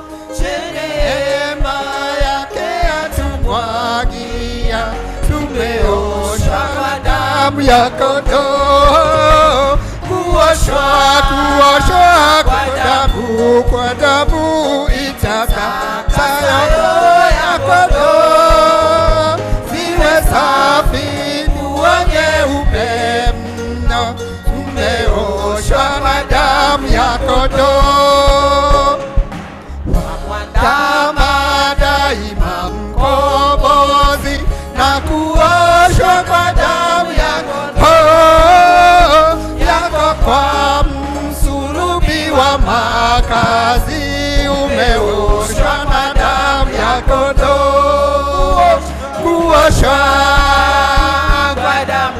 kwa damu itakasayo ya kondoo.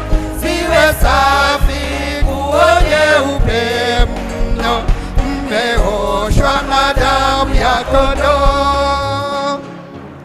Atakapokuja bwana harusi, uwe safi kwa damu ya kondoo.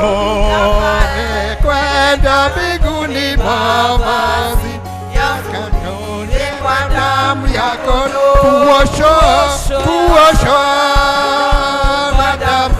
kwa damu itakasayo ya kondoo. Ziwe safi nguo nyeupe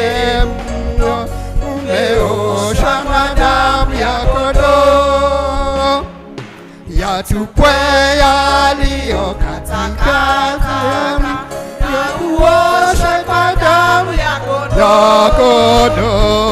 Tena la kuosha kwa damu ya kondoo, kuosha kwa damu itakasayo damu ya kondoo, siwe safi kuwa nyeupe, oshwa na damu ya kondoo, kuoshwa kwa damu itakasayo ya kondoo, siwe safi kuwa nyeupe mno, umeoshwa na damu ya kondoo. Tuamini na tuombe. Baba uliye juu mbinguni, tunasongea kiti chako cha enzi asubuhi ya leo Bwana, tukilihimidi na tukilinua jina lako, kwa maana wewe ni mwema. Jina lako limeinuliwa juu ya majina zingine zote Bwana, na ndipo tumekuja kuambia Bwana ni asanti. Bwana, imefika wakati mwingine wa kusikia kutoka kwako. Tunajiweka mikononi mwako, chini ya Roho wako Mtakatifu, na ili Bwana ukanene na nafsi zetu. Bwana, nitakapokuwa nikisimama Bwana kunena na watu wako, naomba ukaniweke maneno katika kinywa changu Bwana, na nikanene ujumbe wako jinsi wewe utakavyo. Niombe bila tuna imani katika jina la Yesu Kristo tumeomba na hata tumeamini. Amen.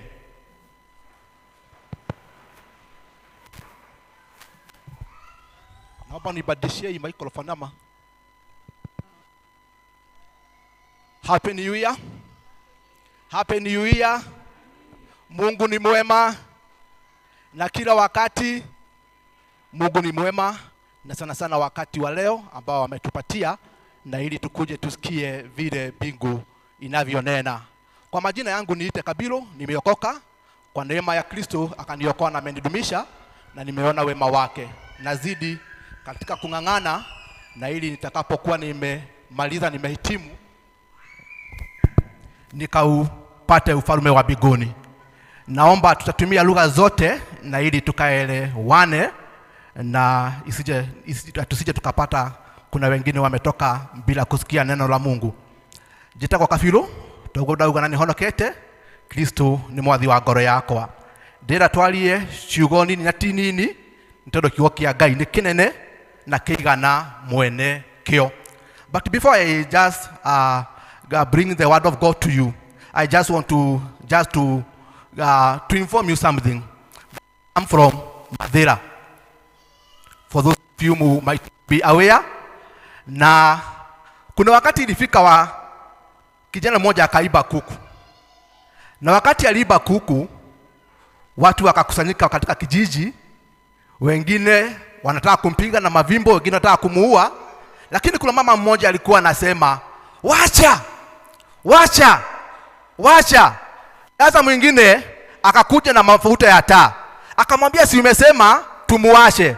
Akamwambia, "Hapana, sijasema tumuashe, nimesema washa." Kwa hivyo kuna maneno utasikia nikiyatanja na usije ukanipata, lakini ninawaombea Roho Mtakatifu atawasaidia kuyaelewa yale maneno, na ninajua ya kwamba tutakuwa pamoja. That was not for apology, it was just part for information, just to inform you whom I am. Tumesomewa ujumbe ambao tumesomewa katika kitabu cha Luke, the Gospel of Luke, chapter number 5 from verse number 1 up to number 11. Na ujumbe wangu ambao nitakuwa nikiwanenea siku ya leo is launch out into the deep. Launch out into the deep. Tweka nyafu yako katika kiridini. Ikia kana ikira dwano kana gara ciaku haria hariku. Na maneno ambayo tumesomewa ni maneno ambayo ni kati ya watu wawili, na mmoja ni Yesu Kristo na mwingine ni Petero. Na kama mnavyojua ni yule Petero, yule ambaye Mungu alisema katika wewe nitajenga kanisa juu yako. Ni yule Petero na ambaye nataka kunena juu yake. wakiwa na Yesu. Na ikafika wakati Yesu alipokuwa akianza huduma yake, na ni mji wa Galileo ama Galilaya. Na hiyo wakati alipokuwa akianza huduma yake, ikakuwa ya kwamba watu walikuwa wanamfuata wengi sana, ama umati wa watu ulikuwa unamfuata sana. Kwa maana Yesu kuna mambo yalikuwa anawaambia yenye hawakuwa wamesikia hapo awali. Na ikakuwa wakati wanasikia Yesu akihubiri, umati wote ama kijiji mzima kinafuata Yesu ili wakuje wasikie haya maneno. Na siku moja Yesu akawa anahubiri, na umati wa watu kama vile tumekusanyika mahali hapa wakafuata Yesu, na walimfuata pale kwa ziwa maromereire mwathani nginya kuria iria-ini, na mamurumirira kirindi kiari kinene, na kirindi kiu gikirumirira Jesu, na kiamurumirira ri ni akinyire handu agĩkorwo ndarĩ handu hangĩ atigĩtie angĩrũgama nĩgetha amahe ũhoro. Na ũrĩa ekire nĩ kuona onire thutha wake ni ziwa, mbele yake ni umati ya watu. Sasa ile kitu alikuwa anahitaji ni mahali pa kusimama ili ahutubie hawa watu ama awanene hawa watu, lakini hakukuwa na nafasi. Hiyo ndio ilikuwa shida moja ya Yesu ambayo ilimkamba hiyo wakati. We call it a space problem. Na space problem mara mingi wanga inaonekana kama kwa kanisa, wakati kanisa imekuwa kubwa na watu wamefurika, the church has expanded, na tunaweza kujiuliza hawa basi watakuwa nakaa wapi? Hawa watoto watakuwa nakaa wapi? Youth wetu watakuwa nakaa wapi? Hiyo ndio shida ile yenye Yesu alikuwa nayo. Sasa wakati akona ile shida na umati umekusanyika unataka kusikia maneno ambayo anayanena, kirindi gikimutindikiriria o nginya hugururu-ini cia iria, na ehogora akiona marikabu igiri haria, na marikabu icio ciarĩ cia mũndũ etagwo Simon Petero ama Simon Peter. Na rĩrĩa athire harĩ Simon rĩ, akimwĩra ndĩrenda ũndeithie na gatarũ gaku, nataka unipatie chombo chako ili niweze kunenea huyu ulimwengu ama huyu umati. Simon Petero hakung'ang'ana ama hakukataa kumpatia Yesu, akampatia lile chombo na akaenda na akaingia katika lile chombo na akawahubiria, akioya gatarũ ga Simon Petero na akimahunjĩria. Na arĩkia kũmahunjĩria, tondũ ndũngĩheana indo ciaku nyũmba ya Ngai, kana ndũngĩheana indo ciaku cirute wĩra wa Ngai, Ngai nake agũtigia oro ũguo. Tugaga Ngai ti mũrĩa ng'ũrũ. Simon Petero wakati alipatia chombo, ilikuwa sasa ni wakati wa kumreward, lakini ili amreward kulikuwa na procedure ili ambariki kwa yale mambo alikuwa ameyafanya nini, ameyafanya. Na rĩrĩa Simon Petero okire harĩ Jesu akimunengera gatarũ gake na agĩkahũthĩra, arĩkia gũkahũthĩra rĩ, harĩ ũndũ ũmwe ngeragia gwĩciria, tondũ Simon Petero wakati alikuwa mahali pale alikuwa anaosha nyavu. Nyavu ni neti ama ngara, ni neti athambagia, tondũ ũtukũ ũcio Simon Petero alikuwa wamekesha usiku mzima, lakini hawakupata kitu ng'o. Ona kĩũra kĩrĩa kũiguaga kĩũra matiagwatirie. Simon Petero mahali penye amekaa anaosha nyavu zake, and he is in desperate condition, he is in hopelessness condition. Nĩ mũkinyu mũthia, tondũ arairio ũtukũ mũgima agĩtega na nĩgwathererũka na ndarĩ kĩndũ ona kĩnini agwatia. Rĩu harĩa nĩ neti ciake arathambia ainũke gwake mũciĩ agacambania na mũtumia wake atarĩ na kĩndũ. And that is the worst experience that for men ila tũngĩmũhoera mũndũ akanduka na ainũke gwaku mũciĩ ũtarĩ kĩndũ, tondũ ũtio ũkoragwo ũrĩ mũruto ũcio. Gũthiĩ kĩroko nĩ ũthire na wacoka hwainĩ ndũrĩ kĩ. Bwana asifiwe. Simon Petero amepeana chombo chake na Yesu ameitumia, na sasa imefika wakati Mungu anataka ama Yesu anataka kumreward kwa maana ya lile jambo ambalo amelifanya. Na rĩu nĩgetha amuhe kĩheo kana amureward rĩ, nĩ harĩ na condition kana harĩ na some instruction. Akĩra Simon Petero, ndĩrenda wĩke atĩrĩrĩ, woe merikabu ĩyo yaku kana woe ngara ciaku woikie harĩa hariku, ushukue nyavu zako uweke mahali ambapo ni kiridini. Na rĩrĩa mũndũ gwĩtwo Simon Petero erirwo horo cini Jesu ri ni amakire muno tondu Simon Petero miaka yake yothe atulite ari mutegi wa thamaki koguo niwe owe mathaa maria thamaki itegagwo na mathaa maria thamaki itegagatia itategagwo no Jesu ri nioka ndari akorwo agitega thamaki baba wao ari carpenter ona ndari na know how no nioka na mwira atiriri sasa nataka uweke weke nyavu zako mahali ambapo ni kiridini. Simon Petero abile gucokeria Jesu akimwira atiriri, Master, you don't have an idea that we have spent the whole night, we have toiled, turaire guku tuko mugima na gotikio turekiri atia turanyitire. Simon Petero alianza na kunugunika vile wengi wetu ambavyo tumekuwa tukinugunika ya kwamba tumeingia mwaka mpya, lakini kuna mambo ambayo tulikuwa tunaaminia ya kwamba Mungu atayatenda mwaka ambao umeisha, lakini hajayatenda. Kwa hiyo watu wake ile Ngai mwaka wa 2024 na matina hinga na hino ukono urehingaga ona ukaheana indo ciaku ona ukaheana mihothi yaku uria yagereire ona ukauta wira wa mwathani no ndu ucio urehokagira Ngai ri ndunakinyanira. Now that situation niyo mundu gwitwo Petero ali. He has done all what it takes, lakini early in the morning hakuna kitu yenye wamevua. Ako katika ile hali ya kujiuliza ni njuroke kaneji kale guku gegetere utuko ogekinye joke make iria-ini ringi. Na ndipo Yesu anamwambia weka nyavu zako mahali ambapo ni kiridini. Na nitatoka atiriri thimu itore ni launch out into the deep. Tondu riri tumetega samaki ama tumevua samaki muda mrefu na haturategaga ri turategaga hogororo-ini no riu mwathani ni okete atwira atiriri, you have been in this position, you have been in this situation for so long, now time has come, you change the direction, you launch out your net or you lay down your net into the deep. Na hĩndĩ ĩrĩa mwathani eraga mũndũ gwĩtwo Petero ri aikie ndwano yake kana aikie ngara ciake ri ndamwĩraga akũnjĩte moko, Petero weka nyavu zako mahali kiridini, ni amuonagĩrĩria tondu kuria kuriku ni kundu kuingi, but we need to be given direction. Kwirwo atiriri haria ri niho guikia mahali pale ndipo utaweka nyavu zako ili ukapata nini? Ukapate samaki. Na ni mathumburania muno na Simon Petero. Tondu Simon Petero ri uhoro ri eragwo ri ndwamuingiraga tondu ni oiria riu na ni kwaturaga baba yari o mutegi wa thamaki nake ni mutegi wa thamaki na ni hoka mundu ungi uramwira atiriri riu ri ikia ndwano yaku kana wikie ngara ciaku haria hariku. Akirigwo riu uhoro ucio guikara atia noguo niguo Ngai aratwira muthenya wa umuthi as we start this year.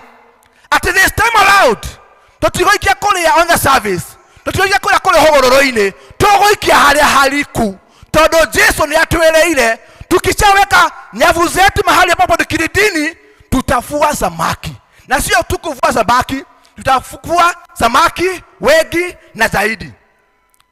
Maundu maiganona maria mundu gwitwo Petero agerire ku express ria maranaria na mwathani Jesu.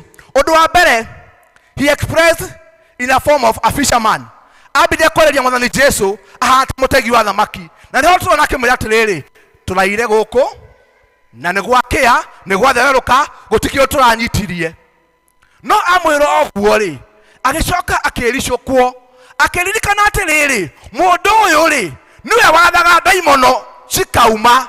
Na rĩkĩrwo na thĩinĩ wa kĩrĩkanĩro gĩa Gĩthũngũ ri arauga atiriri, nevertheless at your word I will lay down my net. Ona kuhana oro uguo ri ni nguoya ngara ciakwa na ni ngũcikia o hau hariku o toguo wanjĩra. Niguo I have experience ya gũtega thamaki na nĩ njoge ngoretwo ngĩtega thamaki inene mũno, no ndũrĩ nĩ wauga ri kũgerera kiugo gĩaku ri nĩ ngũgĩathĩkĩra na nĩ nguoya ngara ciakwa ndĩcikie haria hariku. Simon Petero agĩathĩkĩra kiugo kĩa Ngai, na rĩrĩa aikirie ngara ciake mahali ambapo kulikuwa ni kiridini, Biblia inauga atiriri agitega thamaki nyingi muno ona nginya makiremo ni kugucia nginya ngara ikiambia guteruka Tondũ nĩendekĩrire kũigua mũgambo wa Mwathani. Here we are. If you are going to launch out into the deep, one, we have to hear the voice of God. Petero aliusikia sauti ya Mungu na hakung'ang'ana, nĩendekĩrire akiwa mũgambo wa Mwathani na agĩikia ndono yake kana agĩikia ngaraci yake harĩa Mwathani amwĩrire, na tũkona akiuma na thamaki nyingĩ mũno. Ona tũkona ona nĩakinyire handũ marikabu ĩrĩa yarĩ thamaki cikĩihũra, ciaihũra akĩambia gwĩta andũ arĩa marĩ kũrĩa kũngĩ hũgũrũrũ-inĩ kũmera moke mamũteithie, just because he obeyed the word of God. The next expression ĩrĩa Petero ara-express nĩ ya a man of faith, mũndũ wĩna mwĩhoko kana mũndũ wĩna wĩtĩkio. Tondũ Jesu aramwĩra akamwĩra ikia ngara ciaku, na agaikia ngara ciake, na aikia ngara ciake tondũ Ngai ndeyugithagia, aikia Ngai agĩtũma kũgĩe na magetha. Na hĩndĩ ĩrĩa mũndũ gũta Petero aikia-rĩ, ndũkariganĩrwo nĩ mũthenya barigici, na thamaki-rĩ ititegagwo mũthenya. Ndono iria marĩ nacio kana ngara iria marĩ nacio-rĩ ihũthagĩrwo gũtega thamaki mahinda ma ũtukũ. But our God is not a God of, is not a respecter of season. Gũtirĩ kĩmera Ngai atangĩkũrathima. Ndaronire nĩ kĩmera kĩrĩkũ Petero agĩrĩire gũikia ndoano ciake nĩgetha arute thamaki. Na nĩkĩo Petero aramwĩra atĩrĩrĩ, gũtingĩhoteka tondũ mathaa maya-rĩ timo tũthiaga gũtega. No Jesu akamwĩra atĩrĩrĩ, ĩtĩkĩra wũigue ũrĩa ndĩrakwĩra, wĩikie ngara. Ona okorwo ndĩ mũthenya-rĩ, nĩ Ngai weka atĩa? Nĩ Ngai wauga. Na nĩkĩo Petero auga atĩrĩrĩ, nĩ ũndũ wa kiugo gĩaku, nevertheless, as your word, I will lay down my net. Na etĩkĩra-rĩ, aikia-rĩ, tũkĩona maũndũ nĩ macenjirie. Mũndũ auma in a desperate condition, mũndũ auma hopeless, ũkwagĩte mwĩhoko, akĩa maũndũ magĩcenjia tondũ wa gwathĩkĩra mũgambo wa Ngai. Ũndũ ũngĩ ũrĩa Petero ekire nĩ rĩrĩa mategire thamaki icio nyingĩ mũno na cikĩingĩha, nĩetire andũ arĩa marĩ nao, tondũ nĩonire thamaki ici akenda gũcigucia arĩ wika, na akĩambia gwĩta arĩa angĩ marĩ nao na akĩmeta, na moka-rĩ mokire makĩambia kũruta thamaki magekĩra marikabu-inĩ ĩno ĩngĩ. O irio rĩrĩa Petero araria ũtukũ atagũtega kĩndũ, o gatarũ karĩa arĩ nako, o we mwenyewe, no Ngai nĩ arehe kĩndũ gĩtagwo season reversal, akĩgarũrania maũndũ o torĩa arĩgarũranagĩria amwe aitũ. If only we are going to hear the voice of God, and if only we are going to respect the voice of God. Akĩgarũrania maũndũ, akĩgarũrania kĩmera kĩarĩ kĩũru gĩa Petero. Within a matter of few hours, Petero nĩ kũmaka amakaga, nĩ kũrigwo atĩrĩrĩ, hihi ũyũ nũ ũranjĩra njikie harĩa na Ngai kena ngauma na thamaki nyingĩ kana ngauma na magetha maingĩ. And that is where God wants us to reach. Hapo ndipo Mungu anataka kutupeleka. Wakati tunasikia sauti ya Mungu na kutenda kadri ya mapenzi yake, there is a reward. It is not in vain. Na Petero baada ya kusikia hiyo sauti, tunaona akirũmĩrĩra Mwathani Jesu, na amũrũmĩrĩra-rĩ magethie nake. Ũndũ ũmwe-rĩ ũrĩa watũmire Petero etĩkĩre kũigua mũgambo wa Mwathani-rĩ, if you just go and read in chapter number 4, nĩ ũgũthiĩ ũkore atĩrĩrĩ, ndũgũ ya mũndũ gũtũ Petero na Jesu Kristo ndiambĩrĩirie kũrĩa iria-inĩ, nĩ mamenyanĩte na kũrĩa mbere, walikuwa wanajuana. Because in chapter number 4 utapata mahali Petero alimwalika Yesu kwake, na hii wakati ambapo amemwalika mama yake Petero ama mother-in-law alikuwa na fever. Na wakati Yesu alienda mahali kwa pale kwa Petero, agĩĩta mũtumia ũcio nyina mother-in-law wa Petero. Nĩndĩrageria gwĩciria atĩrĩrĩ, was it the Akasha mother-in-law wa Petero gũikara wa Petero, kana hihi no gũkorwo okĩte nĩ tondũ wa ndwari? No rĩrĩa Jesu athire mũciĩ ũcio wa Petero-rĩ, akora mamu wao-rĩ na nĩ mũrũaru-rĩ, akĩmũhoera na akĩhona.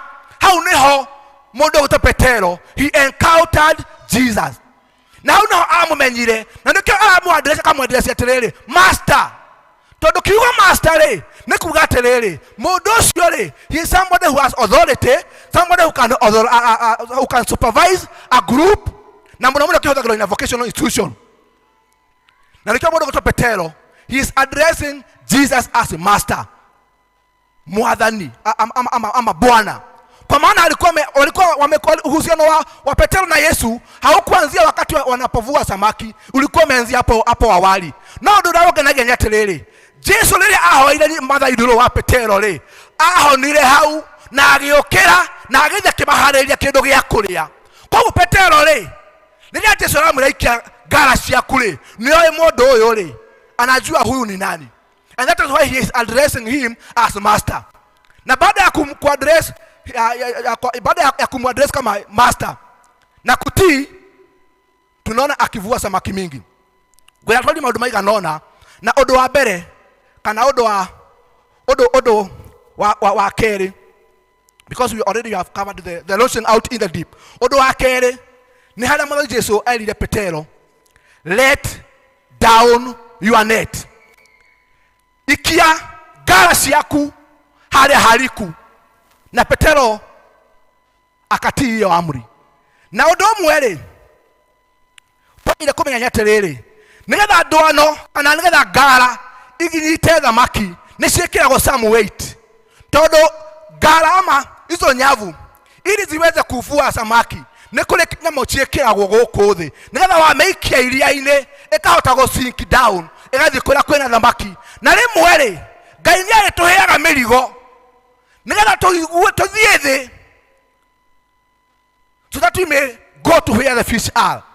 Na rimwe no kodi akwete murigo wa gukua na ni uragire kuyoria atiri murigo uyu no wawe no ndaheirwo no wake no urenda ukue murigo ucio nigetha murigo ucio riria wa gukua nake Ngai agutware haria hena kirathimo giaku, tondu ndwano kana ngara ungia kumikira some weight ndiri kindu inginyita, tondu makawaikia kuria kuriku na nigetha erikere ni ukumikira some kind of weight. Na merigo matokuaga ri ndikoragwa ri merigo ya guturaga, ni mizigo ya kutupeleka mahali ambapo baraka yetu iko. Kwa hivyo wakati unajipata kama uko na mizigo yenye unabeba, usije ukamshukia Mungu, tondu arakuhe murigo ucio nigetha uhote guthie haria kirathimo giaku kiri. Undu ungi batungimenya tungena naguo wa those net ni ya kwamba when Jesus said launch out to the deep, he just directed toward the direction. It's not giving a command. Hĩndĩ mũndũ gũtũ Petero erirwo aikie ngara ciake, to kwĩrwo erirwo aikie, no Ngai nĩ amuonereirie the direction na akĩmwĩra ũgũikia hana, na tondũ handũ hana no kĩrathimo gĩaku kĩrĩ. Ndũgũikia andũ hana o handũ o hothe. You are going to lay down your net kulingana ũrĩa Jesu arakuhe direction. Udogera kidogo na thĩinĩ wa that conversation ni ya kwamba tuko na vitu tatu. Tuko na boat, tuena marikebu, na tuena kidogo gwetwo neti, na tuena kidogo gwetwo boat. Tuko na marikebu, na tuena hale haliku, na tuena kekege. Kama tuko pamoja na nyinyi. We have the boat, we have the net, and we have the deep. Na indo icio ciothe ri kimwe gĩacio kĩngĩaga ndũngĩhota gũthiĩ gũtega thamaki. Nĩguo nĩtwamenya harĩa nĩho Jesu aratwĩra tũikie ngara citũ, no nĩgetha tũkinye handũ hau rĩ, there must be a mechanism, na mechanism ĩyo nĩ marikebu ndio tutakayotumia tufike mahali pale. Na nĩgetha twakinya hau rĩ, ona ũngĩkinya hau ũguo na thamaki ikorwo ciĩ hau rĩ na ndũrĩ na ngara rĩ, ndũrĩ kĩndũ ona kĩ ũngĩinũkia. Rĩu maũndũ macio mothe rĩ nigetha mahote kũruta wĩra rĩ nĩ marabatara Mwathani Jesu. Kwa maana hiyo usiku yenye Petero alikuwa amekesha, ali na boti na ali na ngara na ali na haria haliku, no Jesu ndari nake. But when he invited Jesus in his boat, mambo ikabadilika. Nigetha maũndũ mamwe matatũ maruta wĩra rĩ, we need to invite Jesus in our boat. And I don't know whether you have invited Jesus in your boat this year. Don't without Jesus in your boat, I am here to assure you that it shall be all in vain.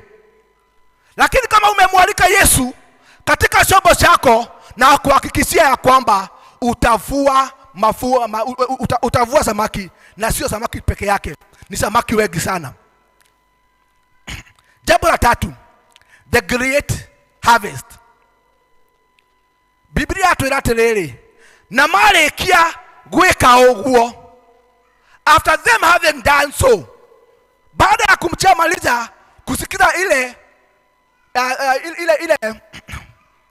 instruction yenye Mungu alikuwa amewapatia, because God gave them the instruction that you are going to launch into the deep and you are going to let down your net into the deep. Baada ya kusikiza hayo those instruction, Ngai agituma magie na uhoro wa kunyita thamaki nyingi muno. Oh, there was a great harvest. Gwiko kwa ina magetha maingi muno. Na nigetha magetha maonekane ri, there's something that we have to do. They obeyed the voice of God. Now obedience is better than sacrifice, and there's nothing that you can substitute with obedience. Don't you know? Okay, Korania na uhoro wa gwathikira mugambo wa Ngai onake ono ngihoya na wa gwathikira mugambo wa Ngai, it is all in vain. Na ikatwana andu aya ri ni metekire kuga mugambo wa Ngai, na metekire kuga mugambo wa Ngai ri amera haria magoikia ndwano ciao kana ngara ciao igitaga thamaki nyingi muno. Turenda kuga atiriri, your effort will not be wasted. You will have a lot, you will have to get abundance cash. And the same water, the same lake, the same boat, same net, but the difference was the new passenger who came to balance the equation. Mundu wokire thutha muicori niwe wokire utuma magetha monekane. Because before then, Petro ndari na kindu agwatitie. No riria ainvitire Mwathani Jesu thiini wa marikabu yake, akigwatia na akiona magetha mari maingi muno. Undu wa muico ri ni riria magwatirie thamaki nyingi kana riria kwagĩa na magetha ri, Petero aliacha yale zile samaki zote na kaegeza chombo chake katika ziwa na akiromerera Mwathani Jesu. Indo ya Petero atitite agitega utuku riria acigwatirie kana riria onire kiria ethaga ona ndacindanire nacio, no kuromerera aromereire Jesu agitiga marikabu ciake hogororo-ini. Na uguo niguo mundu ugwitwo Petero etirwo ni Mwathani Jesu athi agatuike muruto umwe wake. He followed Jesus. Thina ũrĩa tũkoragwo naguo nĩ rĩrĩ, rĩrĩa twahoya Mwathani na twamũrĩrĩra mũno na aigua mahoya maitũ na atũhe magetha, twaheo magetha, gũtirĩ mũndũ ũririkanaga Mwathani Jesu. Maumĩraga ũguo magathiĩ, okorwo mũndũ okaga gĩthomo ndũkamuona rĩngĩ, just because he has a great harvest. No Petero thutha wa kũheo magetha nĩ Mwathani Jesu atigire magetha, tondũ nĩamenyire magetha tiyo priority. Priority ni kuromerera Mwathani Jesu. And that is what where God is calling us. That even if God has given a great harvest, let's not forget to follow Christ. Nikio moindu wale boina kaina tiriri, ndakaire Mwathani Ngai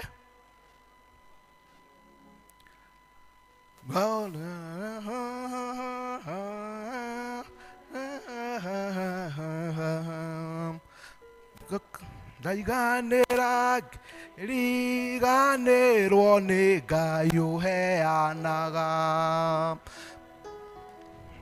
Ngai rĩrĩa ndĩ mũnyamaru na rĩrĩa ndĩ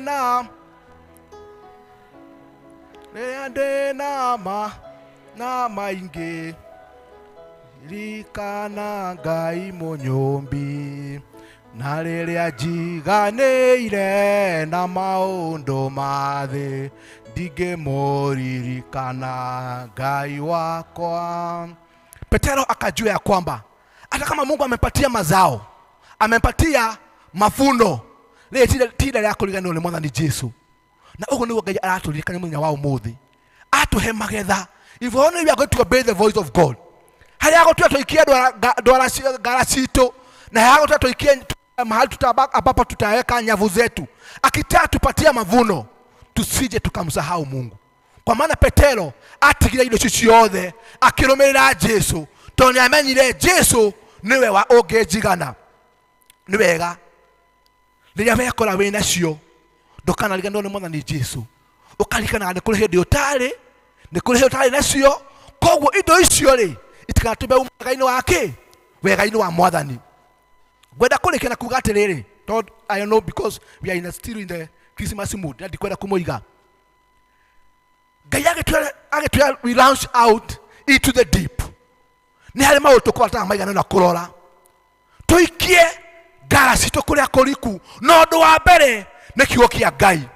We need to dig deep into the word of God. Tondu maundu maria mega ri mationekaga on the surface, monekaga on the deep. Andu ahi mathiaga gutubira ri no makwire uria ma enjoyaga riria mari kuria kuriku muno. You really enjoy.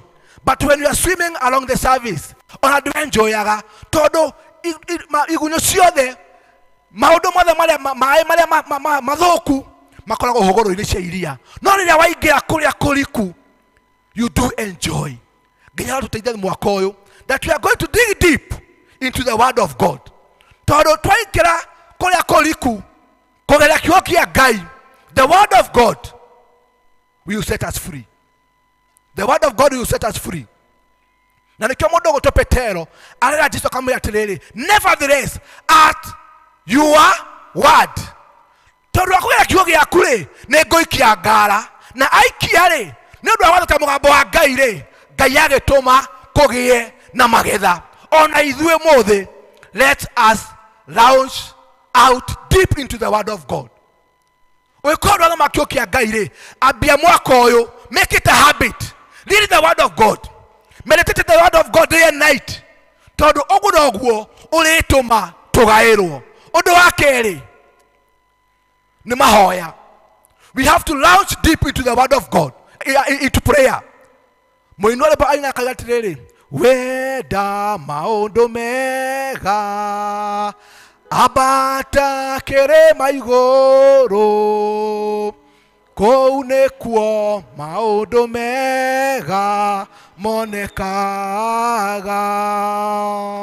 Kirima-ini ni uthie witheretie, kirima-ini ni kwiturura mbere ya Ngai mwene hinya. Wenda maundu mega, wenda kuingira hau hariku, njira ni ya mahoya. Koguo ria twiko twi horo wa gwitana mahoya guku, ndukanage guka.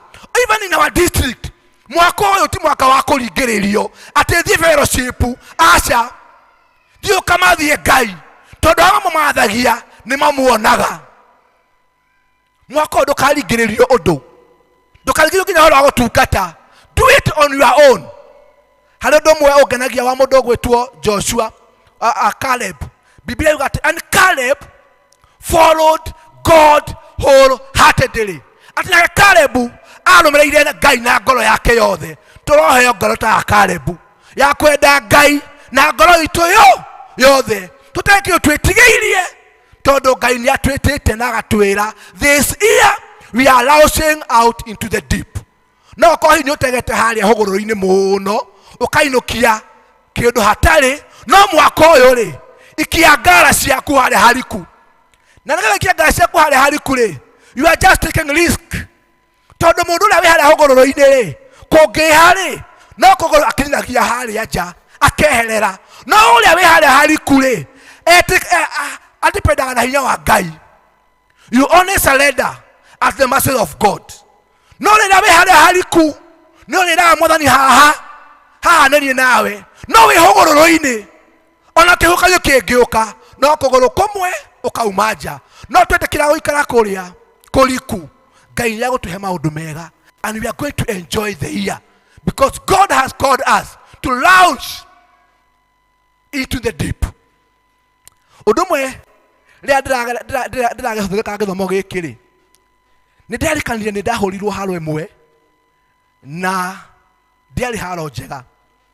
Tulienda katika malishoni, na wakati tulipoenda kupale malishoni ikakuwa jua ilikuwa imewaka sana, na kawaida ya vijana wa hiyo siku hali na demu na yule aliwaliaraga ri twathiaga gutubira twathi gutubira ri na tuthire kureithia na ithe twari andu mari acori muthenya wa gutubira ri wathiaga mukebe-ini ura wa maguta ma kuruga hindi iyo mari ma kimbo andu mari atene ukaruma tunini ukeikiria muhuko tondu hwaini woka ri wokaga uhana hunyu ukoria atiriri umuthi nduri kundu watinda ukireithia watinda gutubira ukamba ukahurwo haro ihana ya mwaka riu twathi gutubira ri andu amwe gutubira ri twathiaga gutubira haria hariku muno aria nao merutaga ri mathiaga gutubira haha hungururu-ini na matubira manyitite mathanji ati guyuka kaundu gothe no mathanji akunyita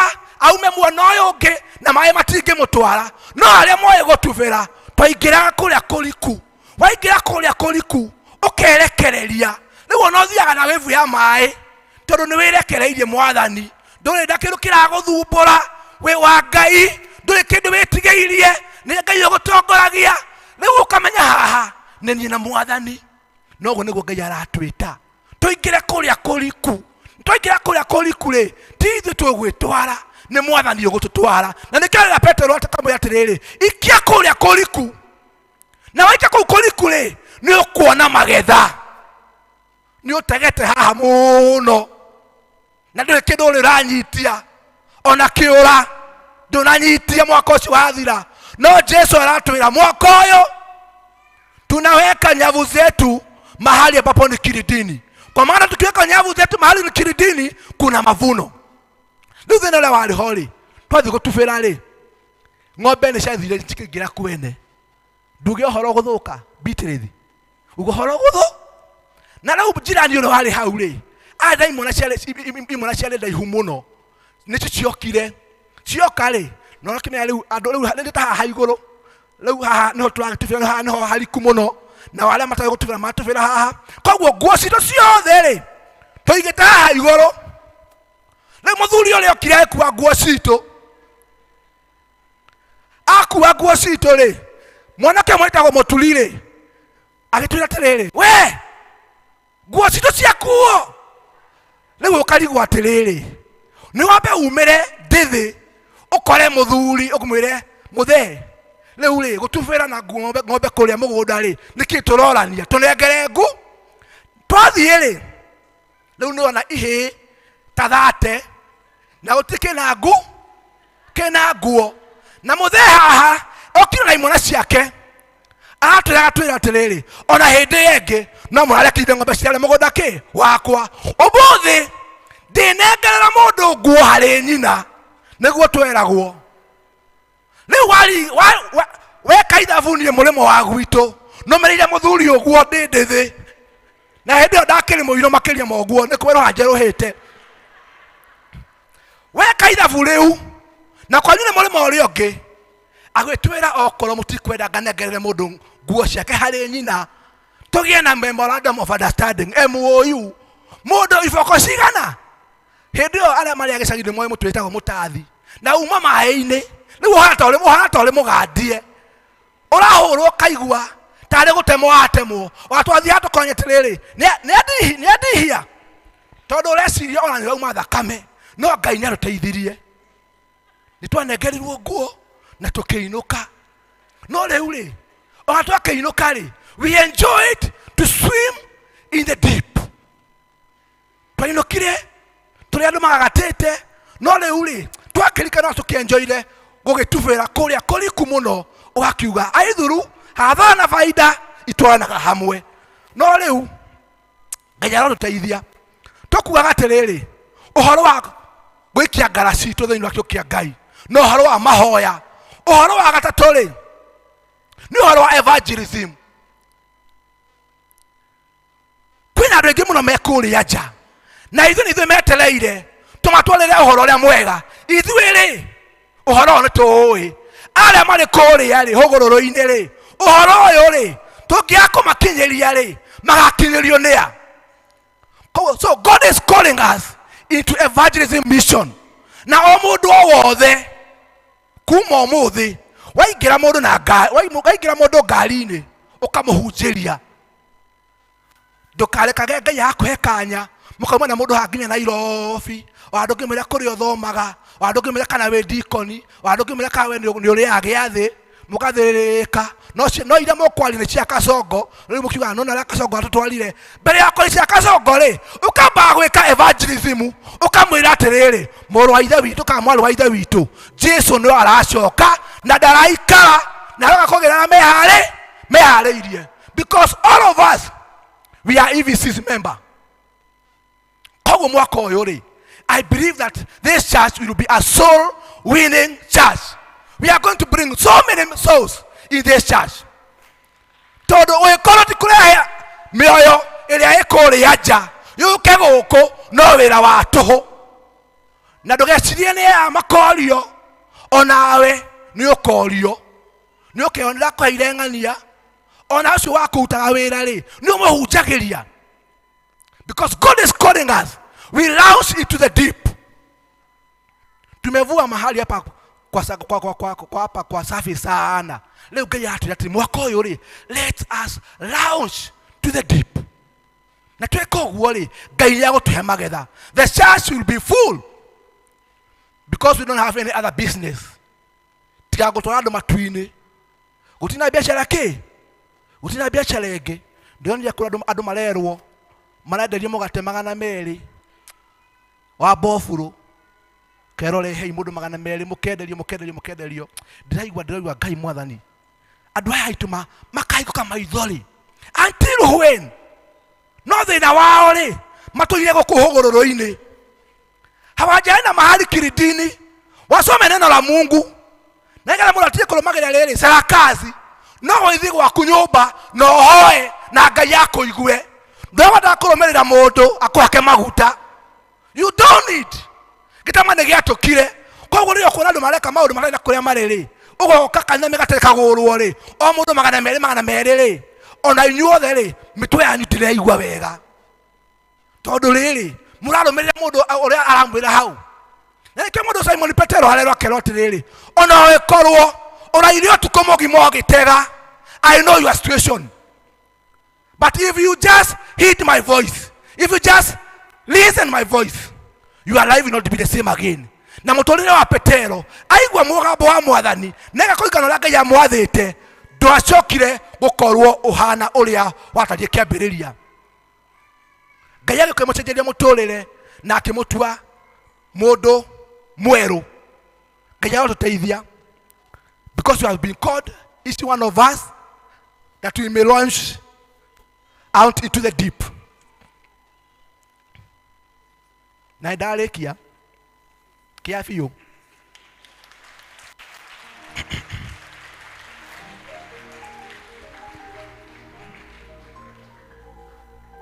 gwenda kurikina kuga atiriri andu anjiri matirikagia biyo waigua auga ni arikia ni kwambiria kurikia hemo-ini witagwo Shusho na helbo agenagie muno tondu aina kaina atiriri Bwana mkubwa tumefanya kazi ya kushosha usiku kusha tusipate kitu, lakini kwa neno lako nitachusha nyavu.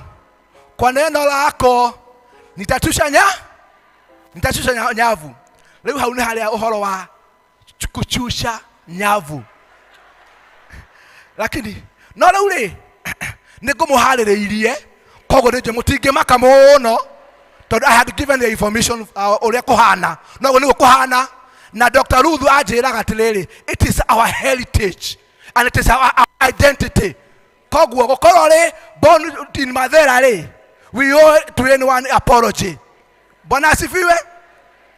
Shusho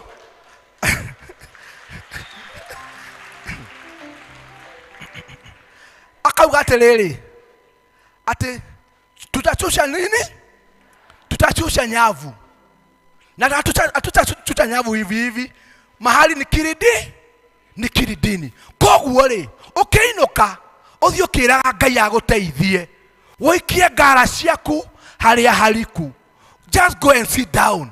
Urore ni maundu mariku matanathie wega. Hitokora uratega uraikagia ndona ciaku kuria mai-ini maria matari maingi no riu Ngai aratwira atiriri weka nyafu zako mahali tutachusha nyavu, tutachusha nyavu, chusha nyavu, chusha nya, dokeje leo shoke, chusha nyavu. God bless you.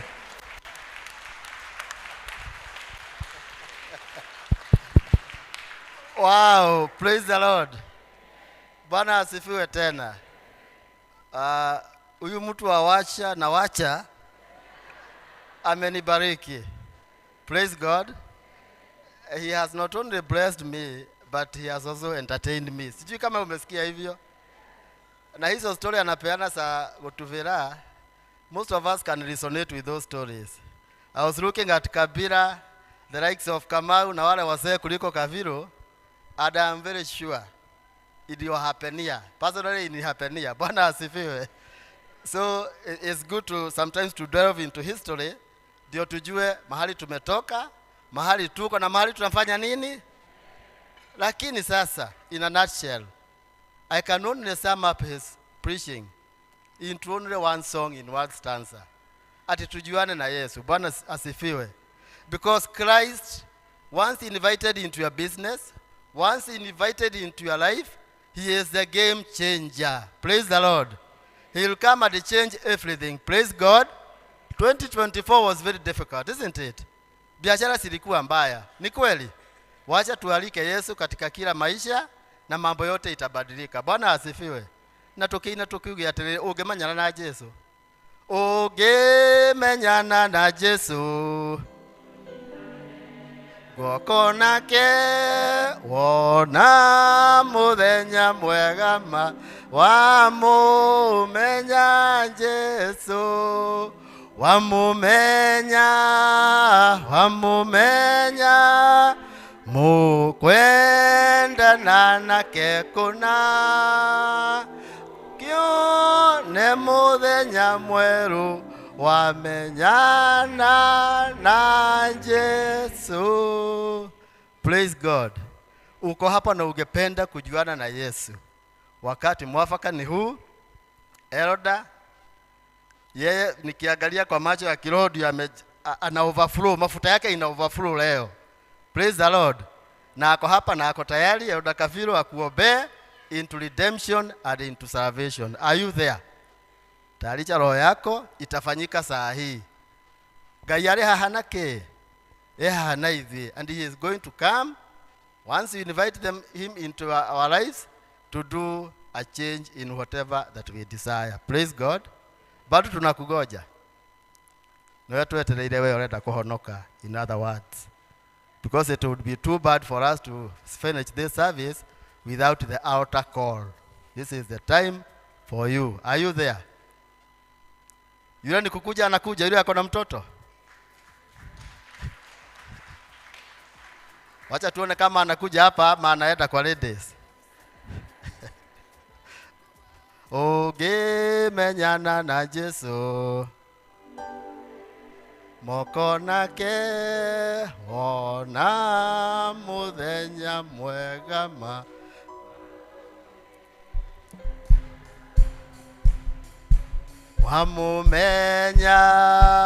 wamumenya mukwendana nake kuna ukione muthenya mweru wamenyana nake ki.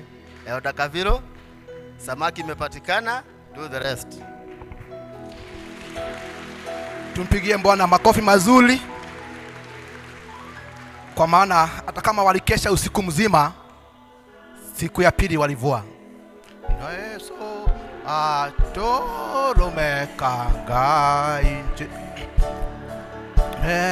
akujetheragia ya kugosha mwathani. Bwana asifiwe. It is not in vain. Hata kama tumekuwa usiku mzima na hatujafua samaki, mazao imeanza kufanya nini? Kwa maana ni Mungu wangu anataka kuadhimisha kana gwikira muhuri ati ogwo aratwira niguo twetikia na twikia ngara citu we are going to bring more souls to the kingdom of God. And already it has started. It has started.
Kuitapo Bwana unashuka. Washeni tuombe pamoja na Phoebe wa elimu. Nitukwenda gucokeria ngatho Mwathani tondu we niwe witagira andu aku Ngai. Gutiri mundu ukihota gwita andu kuri we Jehova Ngai. O uguo Jehova Ngai wetire Petero ari utuku mugima atanyitite kindu. Na ria Jehova Ngai wokire muturire-ini wake ukimucenjeria muturire. Tukwenda gucokeria ngatho Mwathani tondu nwate muthenya wa muthe Jehova Ngai weguciriria umwe na gwaku muthamaki mutura muoyo. Ni hinya waku Jehova Ngai guti mundu katawika maundu maya muthamaki mutura muoyo. Wewe Ngai no guturori Ngai mahinda mari mothe. Tukwenda gucokeria ngatho ona kuona kurwagereire muthamaki mutura muoyo kurehe mundu guto Phoebe wa irimu thiini wa ruru rwaku Mwathani. Twenda ukamiti Phoebe muturire wake moko-ini maku Jehova Ngai ate kuma umuthi ni kumucenjeria muturire Ngai. Oguo acenjeirie Petero muthamaki mutura muoyo na agitwika murutwo mweru Ngai. Twenda kwaria ati muthenya wa umuthi Jehova Ngai there is a U-turn in Phoebe's life, oh God, in the mighty name of Jesus. Tukwenda kudikiria ati kuma muthenya wa umuthi Jehova Ngai ni ukumuhe muthamaki mutura muoyo muturire mweru Jehova Ngai. Ni uri mutongoragia ni uri muheaga muthamaki mutura kiria kimatena gwaku Jehova Ngai tondu uyu ni waku kuna twamuthagaria na renge Jehova Ngai itirio ciria aretindaga Jehova Ngai ikono iria ciagiriire umuhe andu makumũtirithia thiini wa thabari ya witikio Jehova Ngai ndakana kinya muthenya ona mwe erire wa guka thiini wa nyumba yaku. Tukwenda gukwira ni wega Jehova Ngai tondu wi Ngai mwega na uri Ngai mwagiriru. Uyu twamuneana moko-ini maku muthamaki mutura muoyo mureithagie mutongoragie mwikage maundu mega mautire ma maegania ona uramwikira nyota wake yaku thiini waku thiini wake Mwathani ona uramuhe murigo wa mahoya Mwathani tondu wi Ngai mwega na wi Ngai mwagiriru. Tukwenda gucokeria ngatho kanitha wa membure Jehova Ngai tondu ni watwirira muthamaki mutura muoyo na ni wambia kuhingia ati mwaka uyu Jehova Ngai tunaweka nyavu zetu mahali ni kilidini na kuona kwamba Bwana umeanza kuyatenda. Tunasema Bwana ni asante, ukapokea sifa kwa maana Bwana haya ni wewe umeyatenda. Sisi Bwana hatuna mengi ya kukwambia Bwana ila kukwambia Bwana ukachukue ushukani wote kwa maana wewe ni mwaminifu. Niombe tuna imani katika jina la Yesu Kristo tumeomba na tumeamini. Amen, amen, amen. You are blessed of the Lord. God bless you.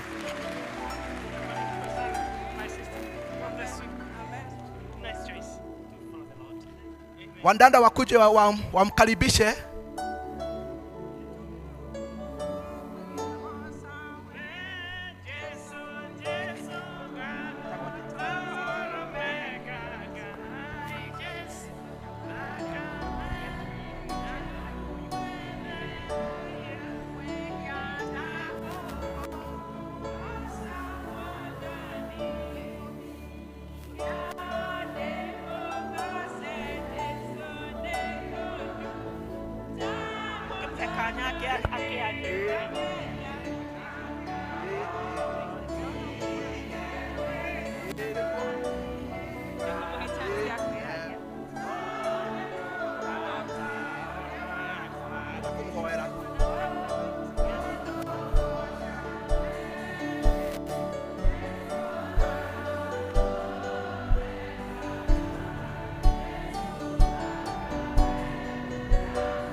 yaku itheragia mehia oca mwathani.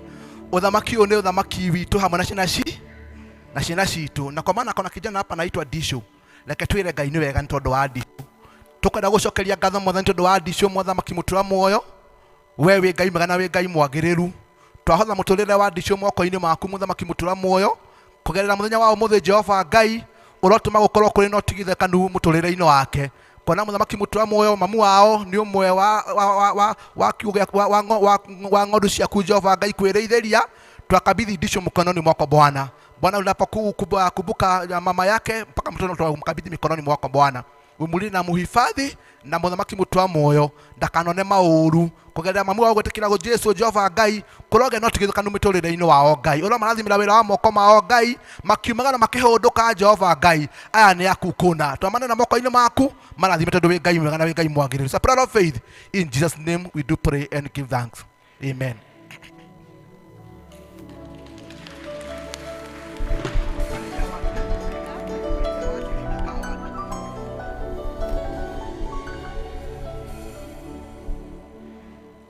Bwana asifiwe.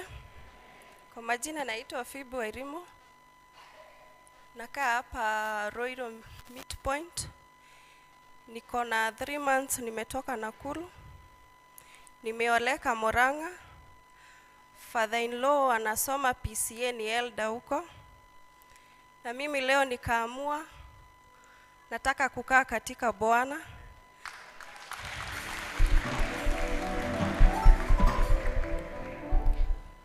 Na ninataka kukaa kwa imani yenye amekaa katika PCA. So nitakuwa mshirika wenyu na nitafuata Yesu hadi siku zenye amesema nitakaa hii dunia. Barikiweni. Tupigie Yesu makofi mazuri.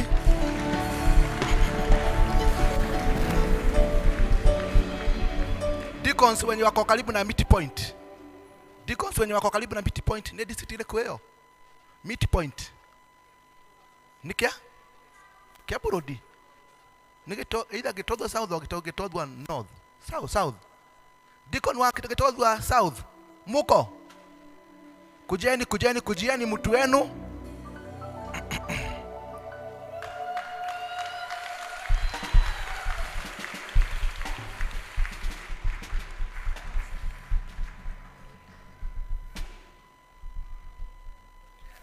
Umuthi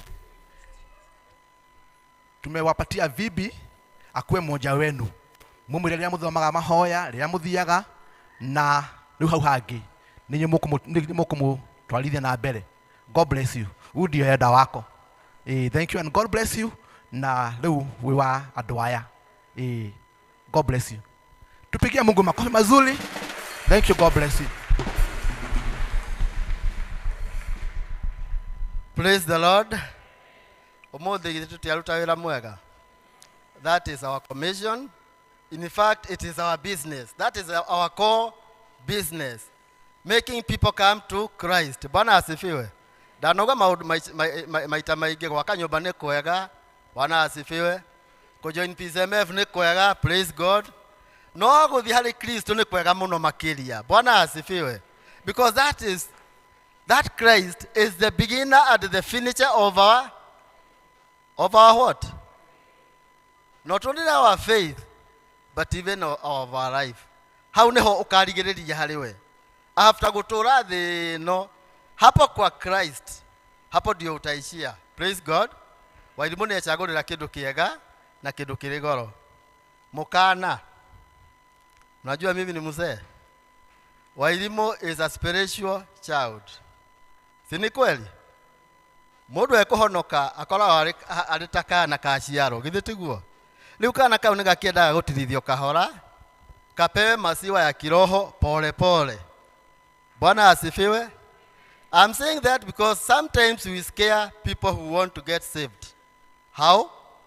Mtu akichaokoka hivi tukambĩrĩria kumugucanĩria. Bwana asifiwe. Andũ akwa makuga tumepata nini? Mwanakwaya, mtuge mwanakwaya. Adwa Women's Guild makoko tumepata mtu wa Women's Guild. Praise the Lord. Kama ni muyouth wanasema wamepata memba wao. Twende pole pole, tumsaidie kukua. Let her decide which group to join at her own volition. Praise God. Na hiyo ndio inakuwa calling ya kweli. Na calling ya kweli huwa inadumu. Kwa sababu ukiona mtu ako na mwito wa kwenda kwa kwaya kwa hiari yake, whether you come or not, yeye atakuja. Muibe musiibe, yeye atafanya nini? Atazidi kupeana huduma. Ni kwa sababu imetoka kwa roho yake. Nimeona nisiende na hiyo nyumbani so that we can help elimu grow and make Membre Church the parish that all of us desire to have. Praise the Lord. Tumefika mwisho wa ibada ya siku ya leo, na mwenye alikuwa anawaongozea jina ni Mugo Mwai. Kristo nami tumarafiki. Na si rafiki tu, ni rafiki wa kumkubali kwa dhati. Praise the Lord.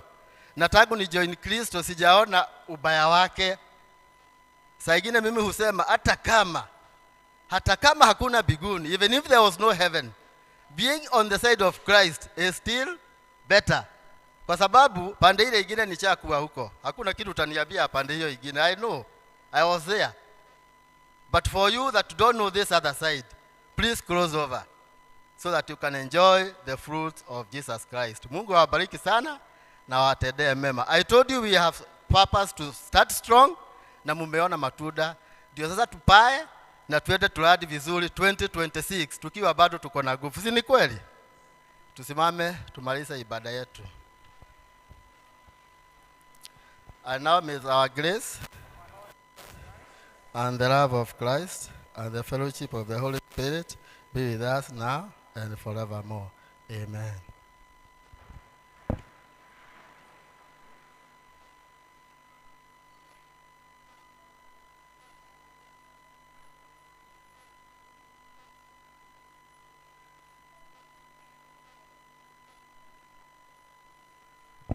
Thank you, everyone. Please in worship, kindly lead us in a popular tune for the station.